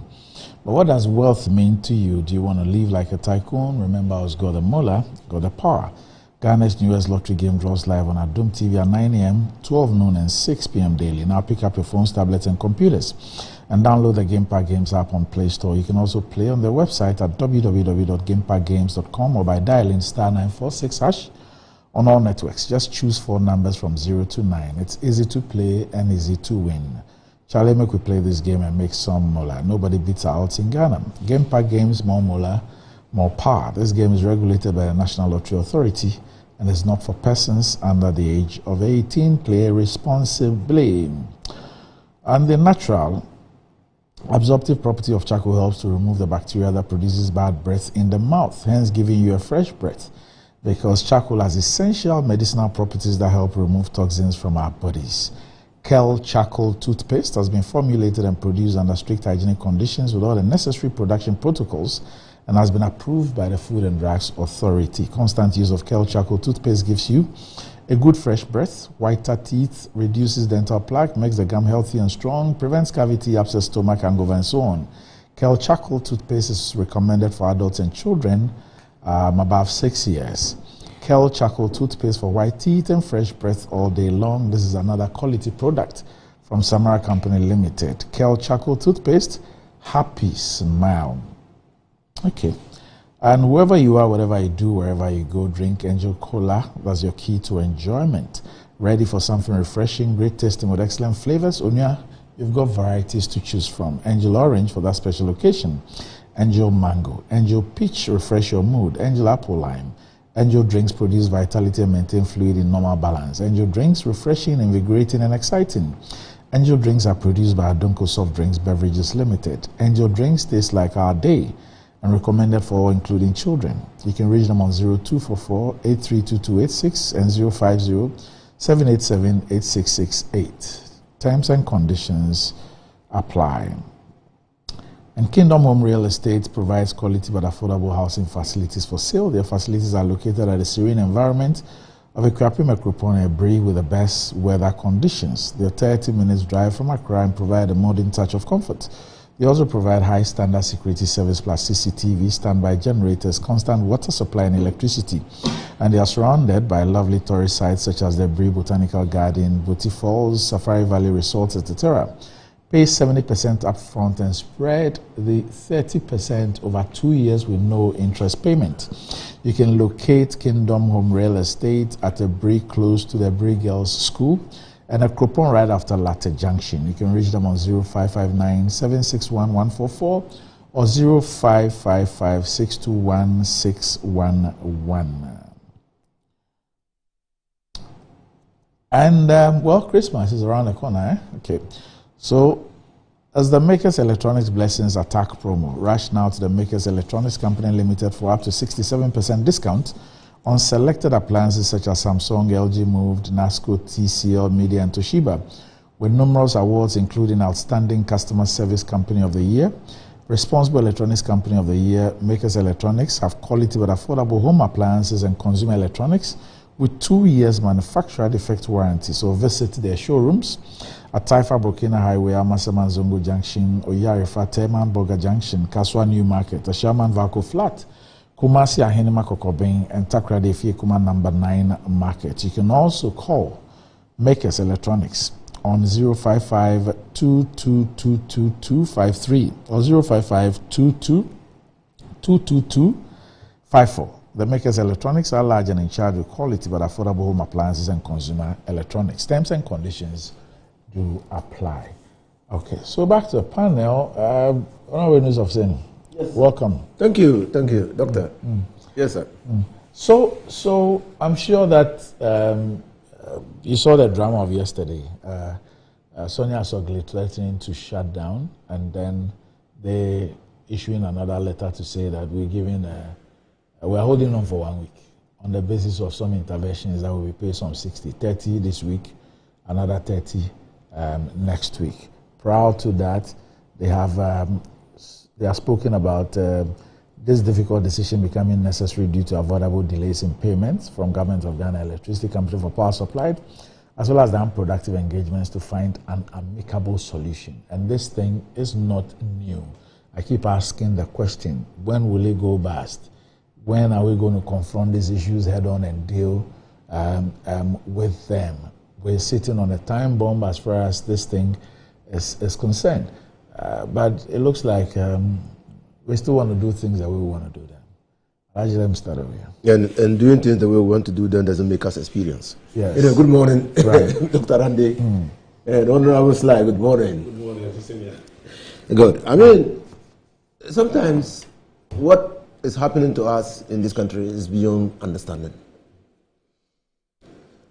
Astonishing beyond even what ordinarily we could say, well, let's live with. It appears to me that this government now understands only threats. But they are in a difficult situation between the devil and the deep blue sea. Even this, I mean, that has accumulated this number of years, you've not been able to pay. You are now promising a power service provider that you will pay all within a space of 10 days. $60 million within a space of 10 days. Let's hope that they find it. But how did we get to where we are? Randy, I mean, in listening to Benjamin Boachi, I thought that he will allude to the historical facts of how we got to where we are. So many years ago, between 2010, 2012, government then under President Atta Mills commissioned an investigation into the constraints with the delivery of power in this country. So when I say power, delivery of power or energy, we're talking about the production, transmission, and distribution of power. Now, our development partners provided money for us to do the studies. The constraints were clearly known. In the distribution sector, the losses, commercial losses and system losses were so high that there was no way the power distribution company could could break even, because they were not collecting enough. The system itself was archaic, and so needed some injection of money to be able to bring it up. And then private persons to bring into ECG their expertise on how to collect money. The process started during the era of John Dramani Mahama, and Millennium Development Challenge was spearheading that. They were then supervising the implementation of the recommendations that came out of the study of the power sector.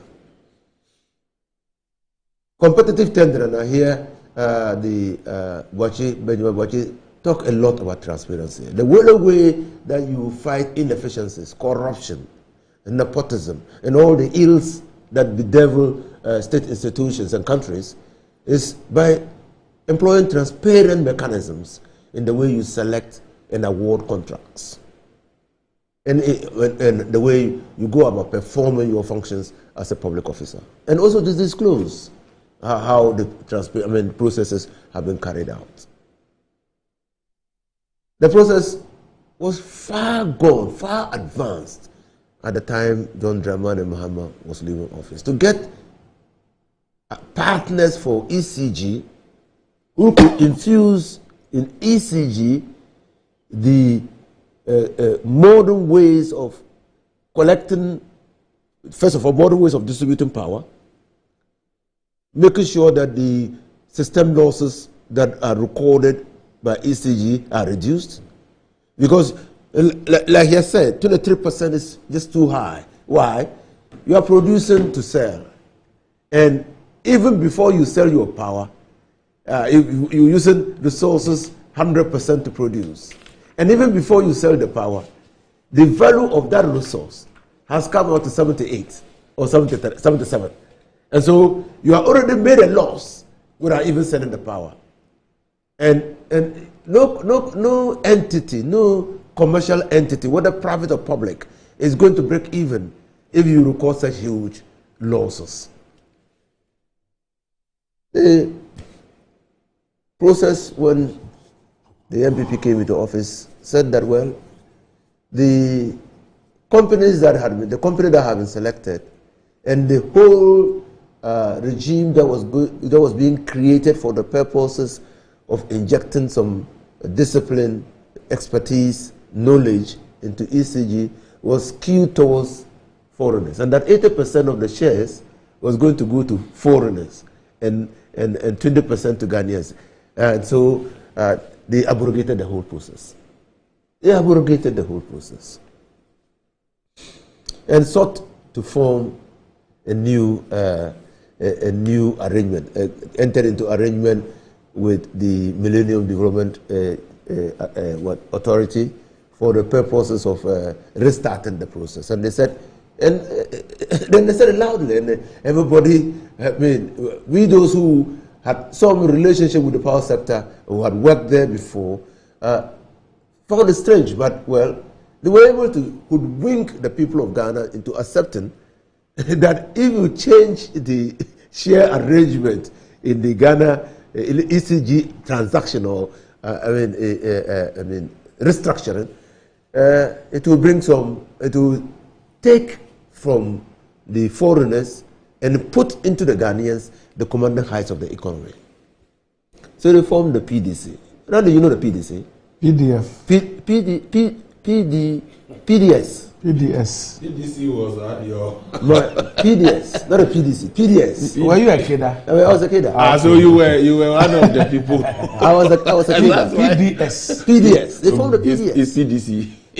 They formed the PDS. You were just on the PDC today. You see, and you know the PDS. The beginning of the problem of non-reformation of the energy sector lies with the PDS. Now, not only did they bring together a group of cronies for the purposes of capturing that state entity for themselves, they also perpetuated on the people of Ghana huge fraud.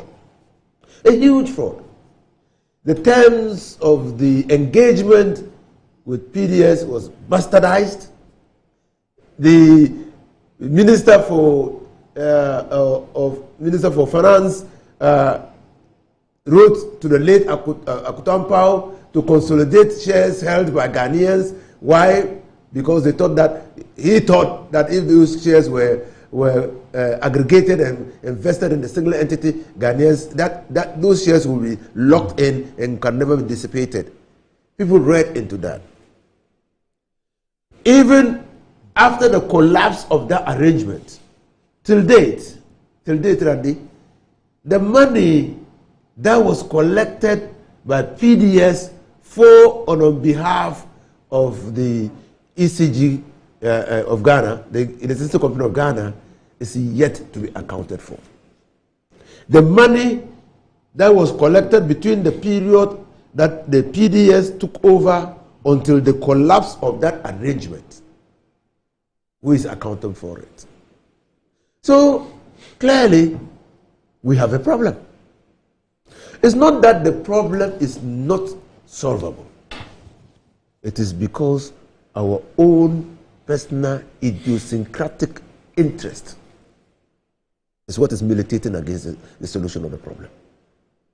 They know that if you employ, and there are managers, there are experts, there are people who have managed utility companies elsewhere, Ghanaians. But you see, Alaji, I am surprised that as a country, as a people, as leaders at all levels of our society, we are not enraged and we do not see the kind of hole that we have dug and we keep digging deeper.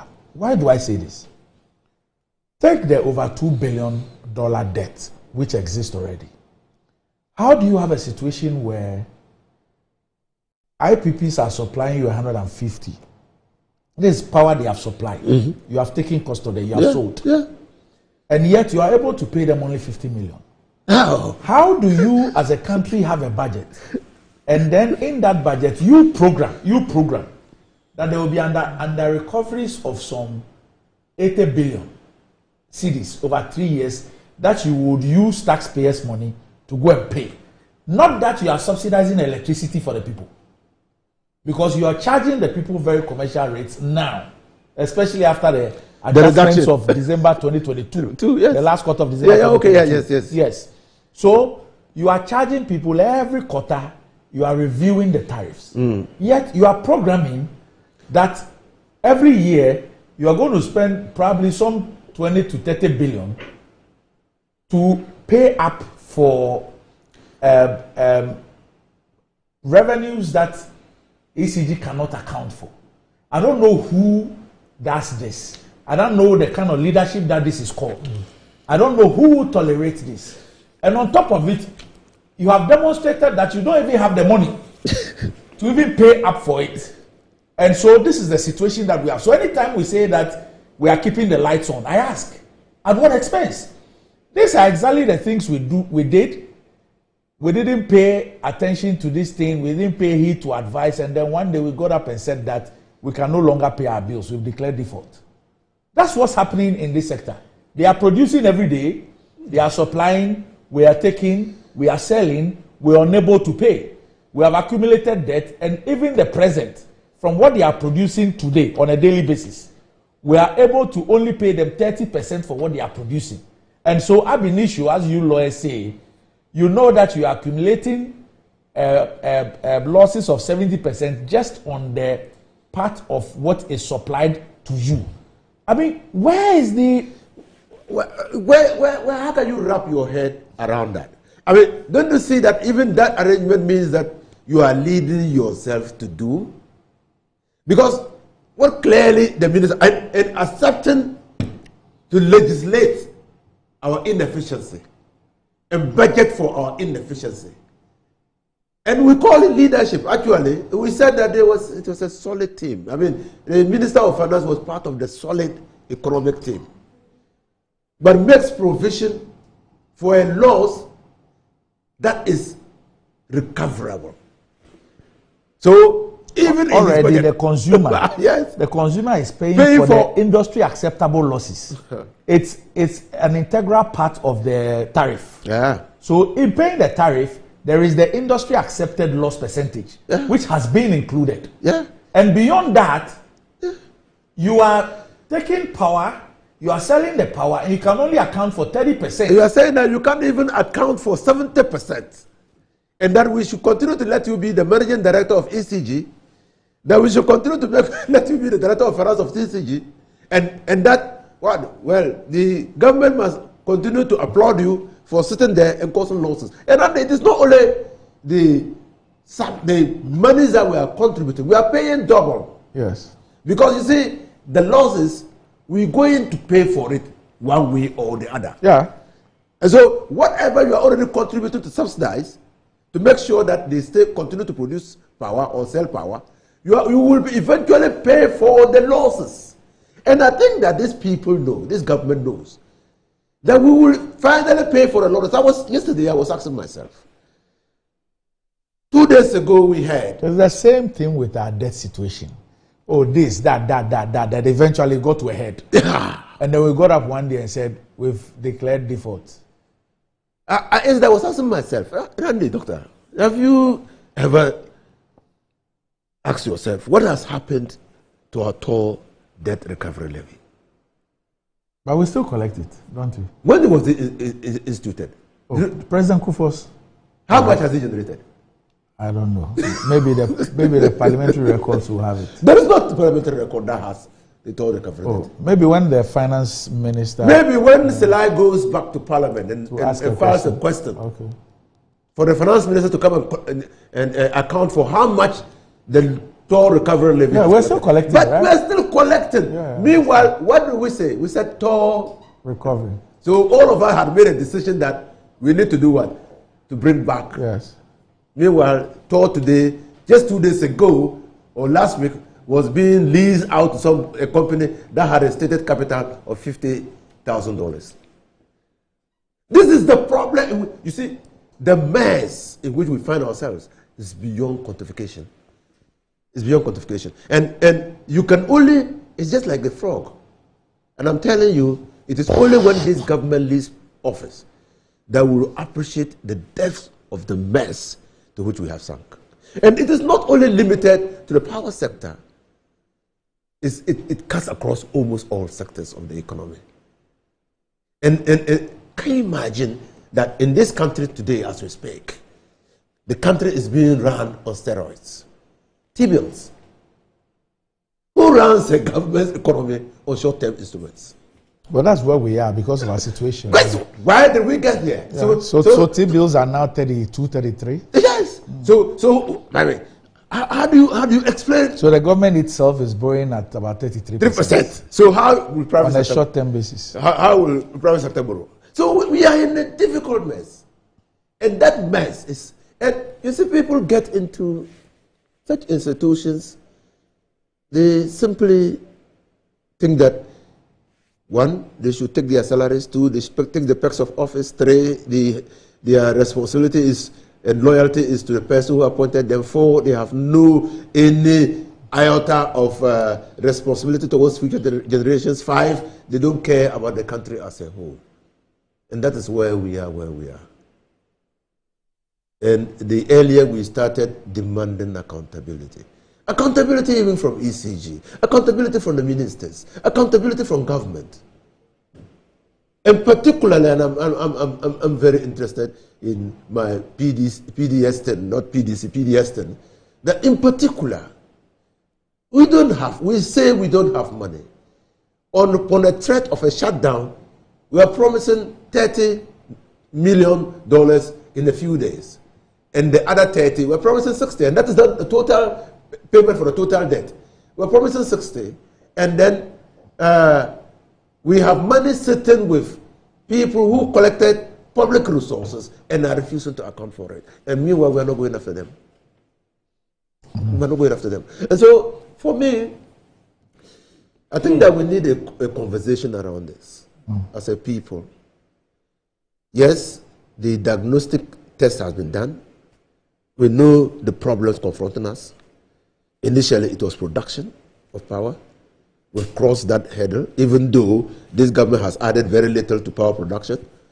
And just like we were confronted with between 2009, 2012, 2016, we might go back to that.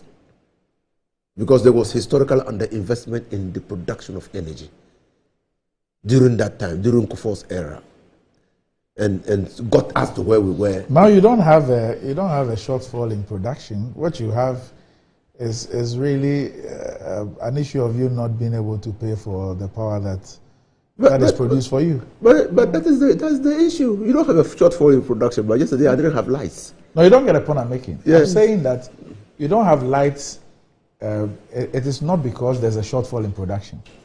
Don't I get your point? I'm reversing the point. Yeah. I'm saying that if you are unable to pay for the... In fact, we've signed even some new agreements. Yes, insofar as you are unable to pay for what you owe, you might have a deficit in your power supply. That's just what I'm saying. Yes, so we have the installations, but government is not living up to its commitments. In the last, for how many years, it's been like that. They owe, they threaten, we try and speak with them, we give some, we don't do this. That's how we've been managing the thing. And the debt keeps piling. And it's denominated in dollars. We've turned the power supply service providers into hosted tickets. Let me bring Sly in it. My mother-in-law applied and paid for 3 meters, 2 years on. She hasn't received even one. She applied and paid. She's having the receipts. And they think that they're good. They're doing her a favor. Just as we were going on, a viewer sent me a text. It says that we have a new house in the suburb of Kaswa, Mankomeda. My mom's siblings, etc., have been living in the house since 2020. The ECG has the meter information, and has failed to provide a bill for payment. We are still waiting for that bill. All efforts to be paying something on account before the bill is eventually brought has failed. The ECG's excuse is that the meter number is not in their system. Now, when this issue is resolved, are you then going to calculate they are going to the pay power all that they have consumed and ask them to pay? That's a Slide and bring in. Randy. Interesting how my respected senior colleague have taken a swipe at government and government appointees. You don't want to take responsibility. Not that I don't want to take responsibility, but Randy, when the pot calls a kettle black, it becomes problematic. He's been a cabinet minister and had sat in cabinet for 8 years under President Mahama and late President Atta Mills. The questions he raised today about the accountability for toll recovery levy in 2016, the same Benjamin Boakye that we are speaking today had asked the same government he was a cabinet minister of for 8 years to do the things he's complaining about today to the people of this country. They refused to do. In just 4 years, in 2009, between 2009 and 2016, the period NDC was in power, it was estimated to have collected over 1.6 billion cedis. The toll levy they met was about 450 million. After collecting 1.6 billion, they left a debt over 900 million. And these were analyses made by Benjamin Boakye. I'll send you the report. And I thought that you could have had one. I thought that you will go to. I'm coming. You're not talking about somebody's analysis. No, I'm coming. We just, it's like a coincidence. No. You are just analyzing Benjamin Boakye's comment this morning. And this same Benjamin Boakye, the legitimate questions you're asking now, these same legitimate questions you're asking were posed to you when you were in cabinet. You didn't find it necessary to question, you were MP then, to question the Minister of Finance who sit close by you in cabinet, to bring a report to all of us, to know, but today conveniently taking a swipe at government. Randy, I think that we must discuss these issues dispassionately, devoid of political inclinations, and to seek political expediency under these things. The under-recoveries, the transmission losses, and all these problems associated with the debt we are talking about today had long existed, and it's been part of our national build-up. I think it's unnecessary, and we are coming to terms with where we need to find people, because the ECG, as we know, had proven that they won't be able to transmit, they won't be able to recover the production costs for all of us, in view of having a regulator that monitors the price and all that. Key in all this is about the exchange losses. That is very difficult to pass on to the final consumer. Now it is. I doubt. It is. It's a key factor. No, not the transmission losses. I'm not talking about transmission losses. Yes. I'm talking about exchange losses. Yes, I'm saying that is a key component in the pricing. So, yes, if you look at the debt is not accumulated overnight. Yes. The debt of ECG, if we go into the books of ECG, you will find debt that the NDC administration, even President Kufuor's administration, had bequeathed to this country, and we keep paying. So it's been age-long thing. And this issue of setting funds aside for payment of under recoveries in the budget, you check the history of our budget preparation. Well, there's been debt accumulated and inherited over time. It ought to be paid. If you don't make provision for it in the budget, how are you going to pay for it? So it's been consistent in the format at which we prepare our budget. So it is not new. Therefore, let's go back to how do we curtail these losses. That is why the managers of our national strategic installations like ECG and other institutions, we take them critically and say, look, you give them targets. If you are unable to meet them, then you get out. Where we all agree that today, in countries with over 100 million population, 60 million population, where some slums are more dangerous than what we claim to be slums in this country, they are able to track their electricity and their utilities and get payment for them. So these excuses of not being able to recover, there are acceptable losses range that we should have. But we've consistently been moving around 23 to 30% transmission losses. So those that we've mandated to transmit our electricity to the homes, what are they doing? Because it's one excuse after the other. I've had reason to complain about PURC and consistently increasing prices for these utility players. Anytime they want to increase utilities, all they come and tell you is that we want to serve you better, we want to give you reliable services. It's been so, and their write-ups have been so since time immemorial. So we should begin to question the people we mandate them to run. Then they find excuse for government not being able to pay. Shouldn't we question those who appoint those people? I'm coming. And even the appointing authorities. Yes. When I say these people should listen to me carefully, not to twist it. Okay. It's been so with successive government. We don't pay our bills. To ECG, ministries, department, when he left his ministry, there were accumulated debt of ECG bills he didn't pay. Or the government didn't pay. MMDAs and all that, they owe. So who has the balls that the appointing authority, you're going to cut his electricity to their offices and all that? Would they have the balls to do that? Successive government have not been able to do so.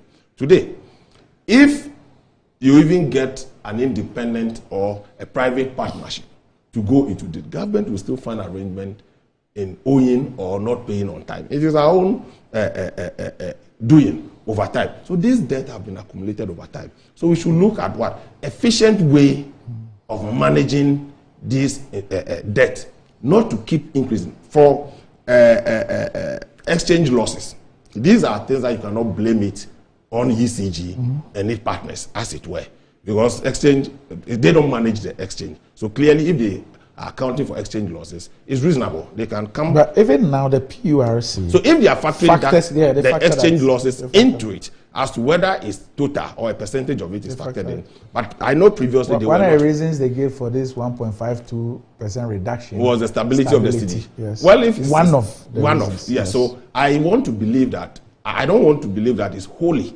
factored in the exchange losses. There might be part of the debt sitting today in their books that is accounted for by virtue of exchange losses. Yes. That is there. The historical ones, they are there. Now going forward, they should be able to tell us. Now we are not making losses as a result of exchange. So if you are not making losses as a result of exchange, then what are the things that are accounting for? So you look at overhead costs of its own operations. How is impacting on the debt that we have? Well, the recoveries they are making today in recent time, that the whole country has supported them in doing recoveries. How much is going into pay servicing of our debt, and how much is going to overhead cost? Is it justifiable? Like Ben said, matters of procurement. Randy, trust me, because if you look at the kind of inputs they use in their operations are capital intensive and quite expensive. So you may not even always find people readily with the funding to be able to do that over time. That is why I can understand that they do selective tendering of their equipment, as it were. Then comes to metering. Look, Randy, the metering system, I've had people complain to me about the type of meters they use in their houses, the difficulty and the spikes in which somebody will tell you, Honorable, I have just one bulb in my house at the end of the month. Some of the ECG staff themselves questions the efficacy of some of the meters they use. So it comes to where standardization and standard authority should even come in and certify the kind of equipment that, or the meters that they use. They do. They do, but people are supposed to do. Yeah, people complain about some of the meters. They have to replace some of them. And I understand there were meters that had been stopped from coming in for a very long because of some of these. So it is not only the payer that suffers the inefficiency of this equipment, but you, the ECG itself, it could be the other way.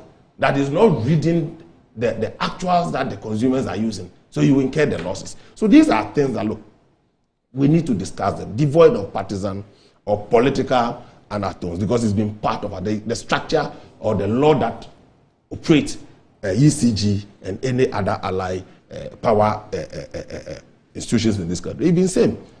Touchwood, God forbid, let power change tomorrow. You will find the same political cronies holding the same offices as it were. So clearly, but that must stop. That's why I say must. So the only way it can stop Yes. is to bring in a private entity with a track record, with the right capital injection. Randy, don't forget that whoever you are giving as a partner is not coming just to inherit the equipment that you have. They will identify the inefficiencies in your system and has to invest resources into it.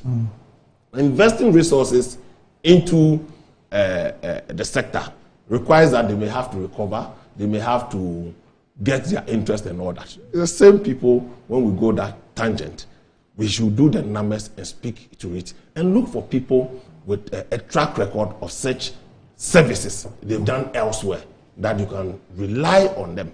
Not any. I remember President Kufuor's time. You remember there's a company that they brought for water to support the water sector.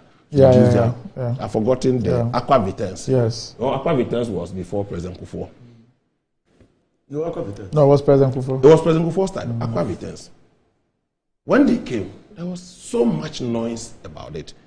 But the period within which they worked, we saw the numbers, the losses, the change of equipment, and all that they brought on board. But these same people were on the street demonstrating. But if you are having the political will to say that let us all come together and look for competent, capable, reliable, an institution with a track record, nobody will have a problem.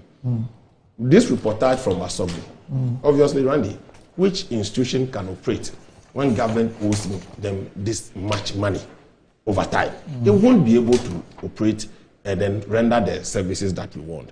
But you see, that sector is a bit difficult. Not everybody can go into it. In as much as people anticipate that there's so much money in that sector as operator, not everybody can be able to be owed. Look, we are asking for 60 million within 2 weeks, within 1 week. Well, they said that's the agreement reached. With government. Again, Honorable agreement. Yeah. I believe that when you were managing your ministry, there were debts that you had to meet with the people you owe and negotiate with them. There's nothing wrong with that. If government has the money, you think government want to embarrass itself by not being able to pay? Asogli, when President Kufuor... So where's the government money? When you say where's the government money, I just told you. You got a lot of resources since you came to office. Where's the money?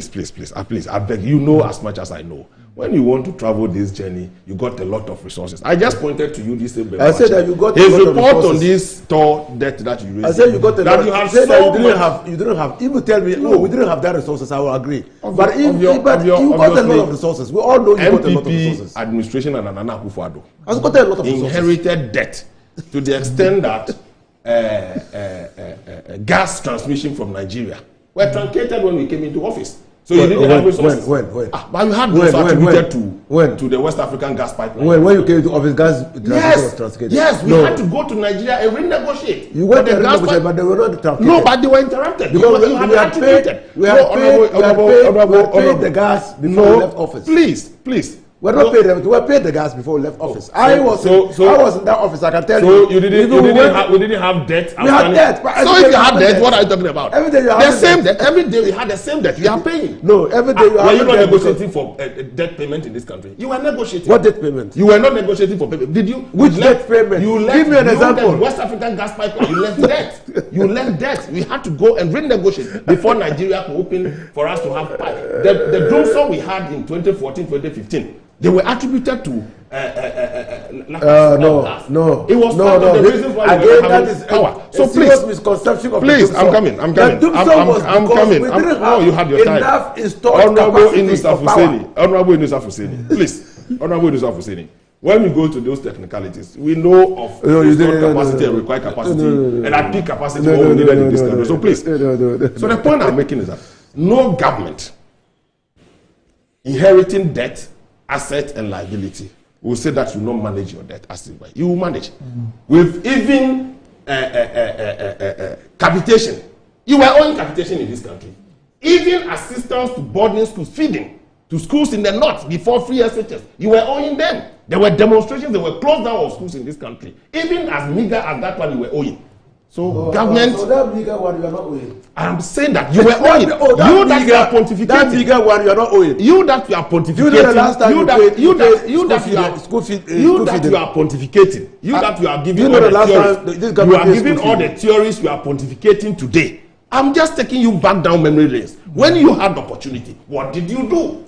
That's the point I'm making. So let us look at how we get out of this problem. But discussing it where you were as guilty as what you are accusing somebody of today, then you don't have the moral right to be able to be discussing them as you are doing. So please, my problem with this issue, my problem with this issue, if Dr. Randy Abbey sitting here today can ask all those relevant questions, which I think is legitimate. Even what you are asking, I think is legitimate.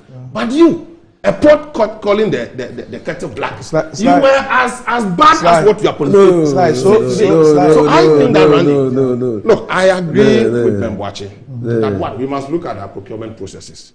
We must be transparent in the energy sector. How much do we get? How much we are losing? How much we are paying? Who are responsible for payment? Okay, IPCs that are due. If it's transparent, otherwise, if it's shrouded in secrecy, people don't know. It leaves room for speculation. If accounts are being rendered, they all know how much they are producing, how much is being generated, how much is being sold, for how much, the recoveries. There should be a platform that is so transparent to everybody. Like Boachi said in 2016, how much the toll recovery levy had accrued. For 8 years, there was no account. And the same accusation he is making today. So I think that we must desist from all that. Let people know. If it's shrouded in secrecy, obviously, one will have reason to doubt whether you are being sincere or otherwise. So it's about time. If it's as a result of poor management, then there are management contracts and help people to come in and assist. We've done that over time. I remember in Liberia, after the Liberian War, there were engineers from this country to assist Liberia in their energy sector. They've done their bit, they've now relocated back home. Liberians have taken over. So there's nothing wrong. I know international airports that have been manned by other nationals in other jurisdictions because of experience. So like Ben said, we agree. I've made that point clearly. Transmission losses. How can we reduce transmission losses? Does ECG has capacity to reduce transmission losses? If they don't, who has capacity? Who has demonstrated capacity elsewhere to help us reduce this? Under recoveries, who are the biggest debtors of how do you call it? ECG. If it's the government of Ghana, what can we do? Well, there's been lip service about renewable energy in MMDAs all over.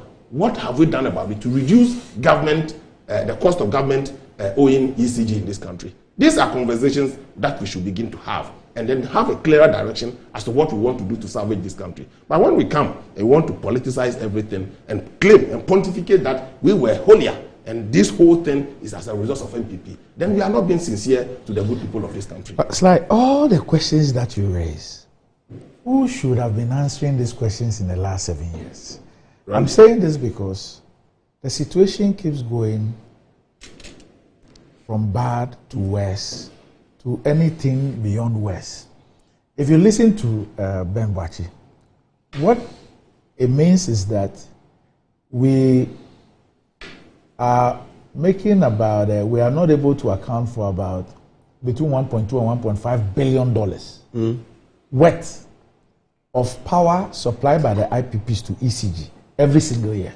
No, what he's saying is that what Ben said, if I heard Ben right, is that now the energy sector debt, with respect from the IPPs to government, government has not released its obligations, what he owes them, how much is paid, but they are taking from the IPCs. That's what they are basing their accounting. No, he says that what the debt is, the historical.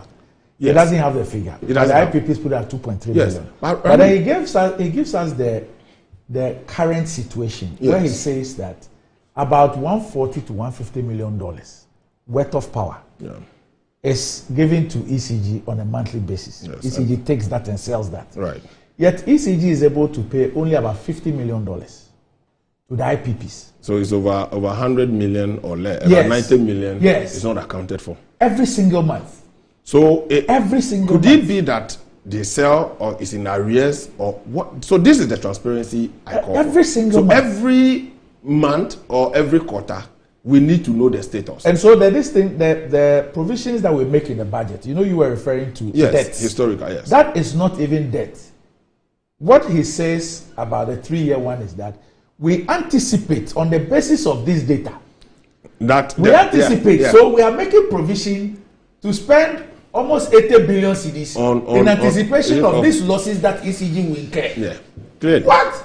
So, Randy, that's what I'm saying. That is what the current debt stock that you are saying. That's what I'm saying. That Honorable ABF Fuseni. No, I'm not sorry. Enus Afuseni. My ranking. He has only 2 proverbs. Yes, my ranking. I don't have proverbs. Honorable Enus Afuseni.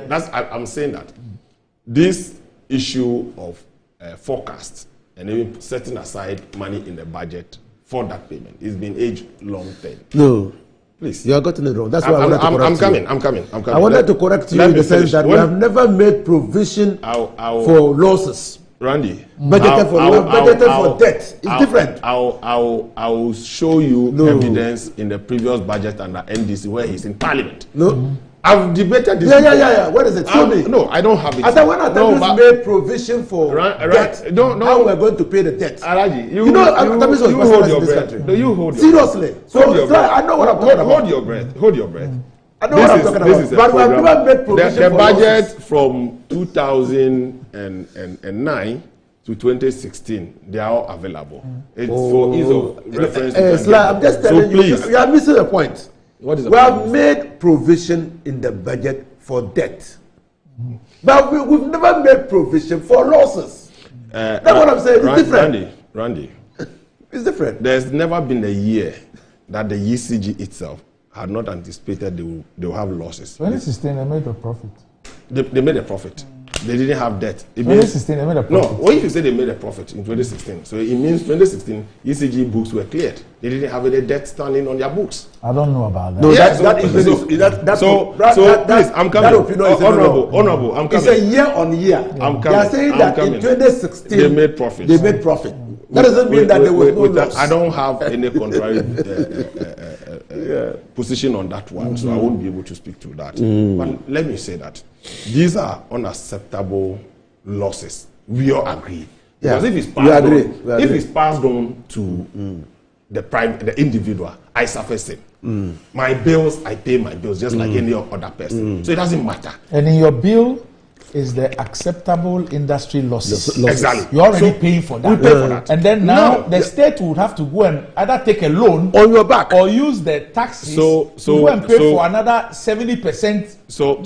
Double payment. So it calls for further investigation. And because we don't have the money, it calls for further investigations. I mean, the usage of the power, it is not all that goes to private consumers or individual consumers. There are industries, strategic industries that needs them as well, that they use them. Are we asking how are they even being funded? As a matter of fact, there are installations that the light cannot go off. That consistently they need the light. There are industries that we need to provide them